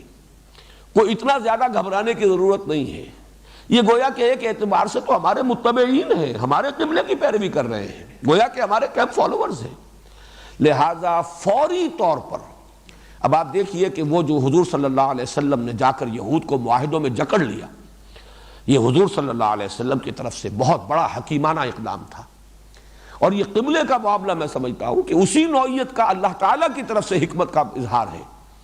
کہ بجائے اس کے کہ یہ فوری طور پر نپ دی ایول ان دی بڈ کے انداز میں فوری طور پر بیخ کنی کے لیے تیار ہو جائیں، کمر کس لیں، اور حضور صلی اللہ علیہ وسلم کو اہل ایمان کو مدینے کے اندر اپنی پوزیشن کنسولیڈیٹ کرنے کا موقع ہی نہ ملے. یہ 16 مہینے محمد رسول اللہ کو ملے صلی اللہ علیہ وسلم. اس میں آپ نے اپنی پوزیشن کو مستحکم کر لیا اور انہیں جکڑ لیا معاہدوں کے اندر، اور اس کے اندر وہ ایسے جکڑے گئے ہیں کہ پھر سازشیں کرتے رہے، جھوٹ بولتے رہے، اوپر سے صلح اور نیچے سے سازش. ظاہر بات ہے جو شخص یہ رویہ اختیار کرتا ہے اس کی اپنی کوئی مورل سٹرینتھ باقی نہیں رہتی، اس کے اپنے اندر کوئی اخلاقی قوت برقرار نہیں رہتی. وہ تو خود اپنے ضمیر کے سامنے مجرم ہوتا ہے کہ اوپر سے صلح کیے ہوئے ہوں اور میں بباطن ان کے خلاف سازش کر رہا ہوں. لہذا اس کے وار میں کبھی زور نہیں ہوگا. وہ جو کبھی کہا تھا جگر نے کہ میں چوٹ بھی کھاتا جاتا ہوں اور قاتل سے بھی کہتا جاتا ہوں، توہین ہے دست و بازو کی وہ وار کے جو بھرپور نہیں. جس شخص کو یقین نہ ہو کہ جو کام میں کر رہا ہوں وہ حق ہے، اس کے وار میں زور نہیں ہوتا. توہین ہے دست و بازو کی وہ وار کے جو بھرپور نہیں، اس کا وار بھرپور ہو ہی نہیں سکتا، اس لیے کہ وہ تو خود اپنی نگاہ میں ذلیل ہے اور مجرم ہے اپنے ضمیر کے سامنے. اس اعتبار سے یہ بڑا حکیمانہ معاملہ تھا.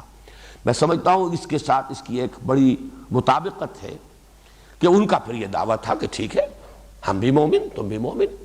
ہمیں بھی ریکگنائز کرو. کیوں، کیا ضروری ہے کہ ہم ضرور محمد پر ایمان لائیں، ضرور اپنا ہاتھ محمد کے ہاتھ میں دیں صلی اللہ علیہ وسلم. تم بھی مانتے ہو تورات اللہ کی کتاب ہے، وہ ہمارے پاس ہے. تم مانتے ہو موسیٰ اللہ کے رسول تھے، ہم ان کو مانتے. یہ پس منظر رکھیے. چونکہ میں نے مولانا اصلاحی صاحب کے حوالے سے یہ بات کہی ہے، مجھے اس میں وزن نظر آیا ہے. تو یہ دونوں، یہ جو جتنا بھی یہ بیان ہو رہا ہے، یہ پورا نیریٹو جو ہے، اس میں یہ دونوں بالکل فٹ بیٹھ رہے ہیں. کہیں پر زیادہ چیز جو ہے زیادہ مناسب ہے وہ یہود کے ساتھ، جیسے کہ پہلی آیت ہے وَمِنَ النَّاسِ مَن يَقُولُ آمَنَّا بِاللَّهِ وَبِالْيَوْمِ الْآخِرِ وَمَا هُمْ بِمُؤْمِنِينَ. اس کی زیادہ جو ہے انطباق یہود پر ہوتا ہے کہ اس میں ایمان برسالت کا ذکر نہیں. لیکن یہ کہ یہ جو طرز عمل آ رہا ہے کہ وہ یہ کہتے ہیں وَإِذَا قِيلَ لَهُمْ آمِنُوا كَمَا آمَنَ النَّاسُ قَالُوا أَنُؤْمِنُ كَمَا آمَنَ السُّفَهَاءُ. جواب میں وہ کہتے ہیں کہ کیا ہم ایمان لائیں جیسے یہ احمق لوگ ایمان لائیں. سفیہ اسے کہتے ہیں جسے اپنے برے اور بھلے کا فہم حاصل نہ ہو. جیسے کہ آیا ہے سورہ نساء میں وَلَا تُؤْتُوا السُّفَهَاءَ أَمْوَالَكُمْ. نہ سمجھ ابھی اگر کسی میں، جیسا کسی زمانے میں انگریز کے دور میں کورٹ آف وارڈ ہو جاتا تھا کوئی بڑا جاگیردار ہے، زمیندار ہے، اولاد جو ہے ناسمجھ ہے یا یہ کہ آوارہ ہو گئی ہے، تو حکومت جبراً کورٹ آف وارڈ جو ہے مقرر کر دیتی تھی کہ اس سے وہ کھائیں پیئیں، ان کا خرچہ ادا کیا جائے، لیکن یہ کہ اس جائیداد کے اوپر کنٹرول جو ہے ان کا نہ ہو، ورنہ علن تللوں میں اڑا دیں گے۔ تو یہی بات آئی ہے سورہ نساء کے اندر، وَلَا تُؤْتُوا السُّفَهَاءَ أَمْوَالَكُمْ، جو اگر سمجھ نہیں ہے، نیک اور بد کی تمیز نہیں ہے، اپنے نفع اور نقصان کا اگر شعور نہیں ہے، تو ان کے حوالے مت کرو مال۔ تو اسی طریقے سے سفیہ وہ یہ کہتے تھے یہ لوگ جو ہیں یہ تو دیوانے ہیں، فینیٹکس ہیں، انہیں اپنے نفع کا خیال نہیں، نقصان کا خیال نہیں، جان کی پرواہ نہیں، مال کی پرواہ نہیں، یہ تو جان ہتھیلیوں پر لیے پھر رہے ہیں، گھر بار چھوڑ کر یہاں آ گئے ہیں، یا یہاں سے جو انصار میں سے ہیں مومنین صادقین۔ آخر آدمی کو چلنا چاہیے دائیں بائیں دیکھ کر، سوچ سمجھ کر، آگا پیچھا دیکھ کر، اپنی بھی کوئی تحفظ ہو، جان و مال کا بھی خیال ہے، اولاد کے بھی حقوق ہیں، گھر والوں کا بھی معاملہ جو ہے، یہ ساری چیزیں جو ہے آدمی سوچ سمجھ کر چلے۔ یہ تو معلوم ہوتا ہے کہ بالکل ہر چیز سے آزاد ہے، ہر چیز بعد آباد، جب پکارا حاضر،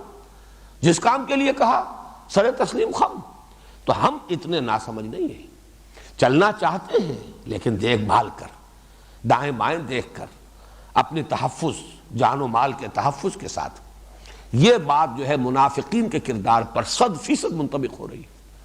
کہ ان کے نزدیک وہ جو معاملہ تھا جس کو میں نے کہا کہ خرچے بعد آباد ماں کشتی دراب انداختیں، یہ گویا کہ حماقت ہے، آدمی کو چلنا چاہیے۔ بلکہ مجھے یاد آ گئی سورہ حج کی وہ آیت، وَمِنَ النَّاسِ مَن يَعْبُدُ اللَّهَ عَلَىٰ حَرْفٍ فَإِنْ أَصَابَهُ خَيْرٌ اطْمَأَنَّ بِهِ وَإِنْ أَصَابَتْهُ فِتْنَةٌ انقلب عَلَىٰ وَجْهِهِ خَسِرَ الدُّنْيَا وَالْآخِرَةَ۔ لوگوں میں کچھ ایسے بھی ہیں کہ جو کنارے کنارے بندگی کرنا چاہتے ہیں، اللہ کی مجدھار میں کودنا نہیں چاہتے، وہ آخرت بھی چاہتے ہیں لیکن دنیا کا گھاٹا بھی گوارا نہیں ہے، ہمیں دین بھی ملے لیکن دنیا کا بھی نقصان نہ ہو، جنت بھی مل جائے لیکن یہاں کی ابھی کوئی قربانی نہ دینی پڑے۔ تو اعلیٰ حرفن، کنارے کنارے، وَمِنَ النَّاسِ مَن يَعْبُدُ اللَّهَ عَلَىٰ حَرْفٍ، بندگی تو کرنا چاہتے ہیں اللہ کی لیکن ذرا کنارے کنارے، حفاظت کے ساتھ، سیفٹی فرسٹ، اپنی تحفظ کا پہلے خیال رہے۔ وہ فرمایا بڑی پیاری وضاحت، فَإِنْ أَصَابَهُ خَيْرٌ اطْمَأَنَّ بِهِ، اگر خیر ہو، خیریت ہو، مال غنیمت بھی مل گیا ہے، کچھ کرنا بھی نہیں پڑا، ہینگ لگی نہ پھٹکڑی اور رنگ بھی چوکھا آ گیا، تو بڑے مطمئن۔ وَإِنْ أَصَابَتْهُ فِتْنَةٌ انقلب عَلَىٰ وَجْهِهِ خَسِرَ الدُّنْيَا وَالْآخِرَةَ، اور اگر کہیں فتنہ، آزمائش، ابتلاء، امتحان، جان و مال کے لیے خطرات آ گئے تو اوندھے منہ گر پڑے۔ خسر الدنیا والآخرہ، یہ دنیا اور آخرت دونوں کا خسارہ ہے، تباہی اور بربادی ہے۔ یہ ہے وہ کردار جو اب ظاہر بات ہے جو لوگ یہ کر رہے تھے، جان و مال کی بازیاں لگا رہے ہیں اور کھیل رہے ہیں، ان کو وہ کہتے تھے بے وقوف ہیں، ناسمجھ ہیں، فینیٹکس ہیں، دیوانے ہیں، انہیں اپنے بھلے اور برے کی سوچ نہیں رہی، وہ مستقبل کا کچھ خیال نہیں رہا، اپنے اہل و عیال کا خیال نہیں کر رہے، کوئی تحفظ جو ہے ان کے سامنے نہیں ہے۔ وَإِذَا قِيلَ لَهُمْ آمِنُوا كَمَا آمَنَ النَّاسُ قَالُوا أَنُؤْمِنُ كَمَا آمَنَ السُّفَهَاءُ أَلَا إِنَّهُمْ هُمُ السُّفَهَاءُ وَلَٰكِن لَا يَعْلَمُونَ، آگاہ ہو جاؤ کہ یہی بے وقوف ہے، یہی احمق ہے، یہی ناسمجھ ہے، لیکن انہیں علم نہیں ہے۔ ایمان کے اعتبار سے سب سے زیادہ کامیابی کی تجارت تو وہ ہے، اصل تجارت تو وہ ہے، جان اور مال اللہ کے حوالے کر دو۔ ان اللہ اشترى من المؤمنین انفسهم واموالهم بان لهم الجنہ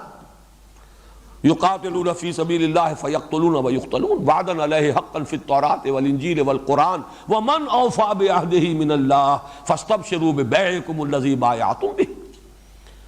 اللہ کے ساتھ یہ سودا کرو تو خوشیاں مناؤ، اس سے بڑا سودا کوئی نہیں، اس سے زیادہ نفع کا معاملہ کوئی نہیں۔ وہ وعدہ جو اللہ نے جنت کا کیا، بأن لہم الجنہ، کتنا پختہ وعدہ، وعدا علیہ حقا فی التوراة والانجیل والقرآن، تین مرتبہ اللہ نے اپنے اس وعدے کی توثیق کی ہے، تورات میں بھی یہ وعدہ آیا، انجیل میں آیا، قرآن میں آیا۔ ومن اوفى بعہدہ من اللہ، اور ذرا سوچو اللہ سے بڑھ کر اپنے عہد کا پورا کرنے والا کون ہوگا؟ فاستبشروا، تو اگر یہ سودا کر لیا تو خوشیاں مناؤ۔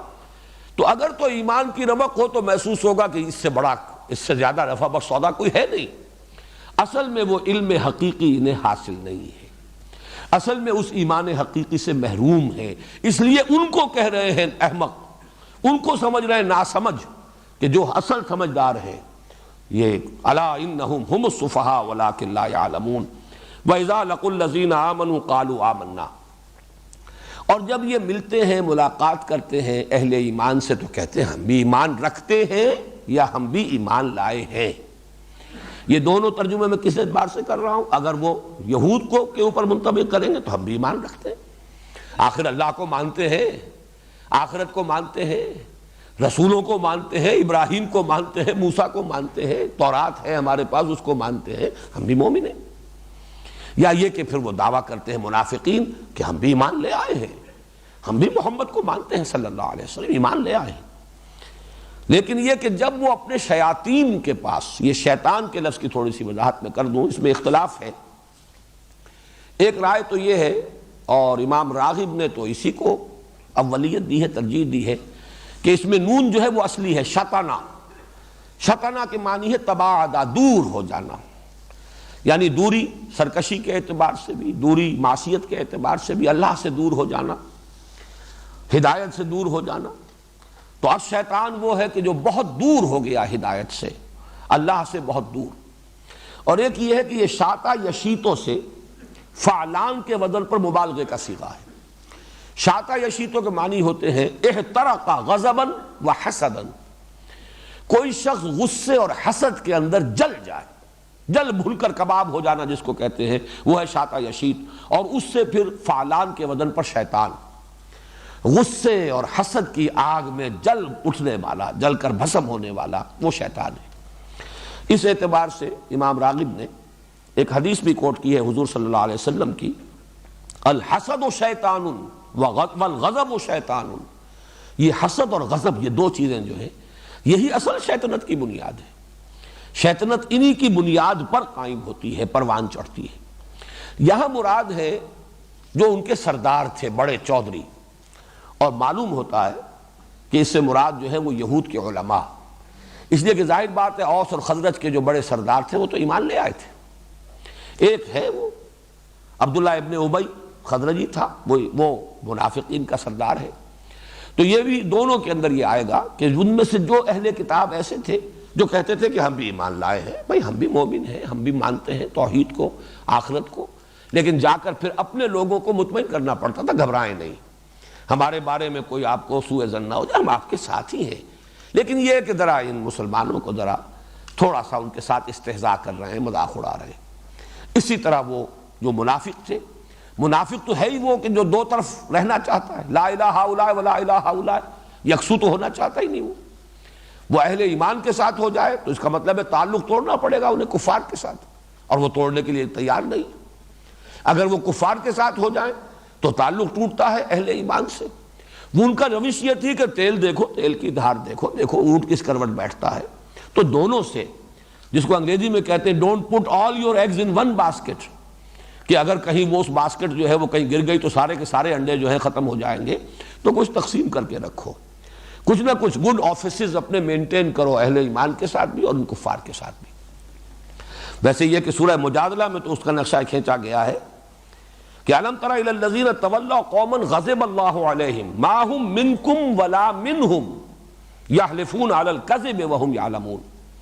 یہ جھوٹا حلف لے رہے ہیں، جھوٹ بول رہے ہیں، یہ نہ ان میں سے ہیں نہ تم میں سے ہیں مسلمانوں۔ اگرچہ انہوں نے ان کے ساتھ گٹھ جوڑ کیا ہے، انہیں بھی اپنی وفاداریوں کا یقین دلایا ہے، وہ سردار جو ہے کفر کے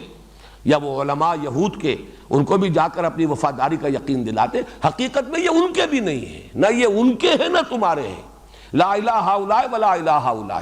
مذبذبین بین ذالک، یہ سورہ نساء میں ہے، اور سورہ مجادلہ کی آیت الم تر الی الذین تولوا قوما غضب اللہ علیہم ما هم منکم ولا منہم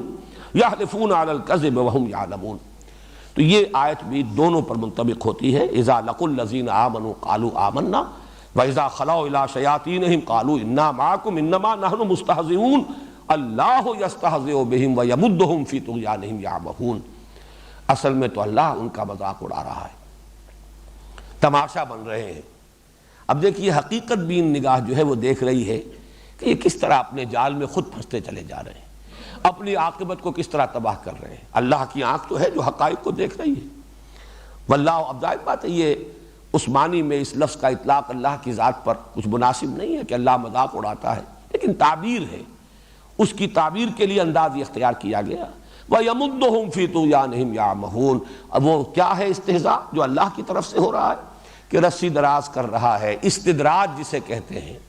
انہیں ڈھیل دے رہا ہے اور یہ اندھے بہرے ہو کر اس میں بڑھتے چلے جا رہے ہیں اپنی سرکشی میں۔ اس آیت کے بارے میں بھی ابھی مزید کچھ عرض کروں گا انشاءاللہ کل، اور باقی جو ہے آج کا جو میرا نصاب تھا اس میں سے ایک آیت تو مکمل رہ گئی، اور یہ بھی جو 8ویں آیت تھی اس کا بھی ایک حصہ رہ گیا ہے۔ انشاءاللہ کل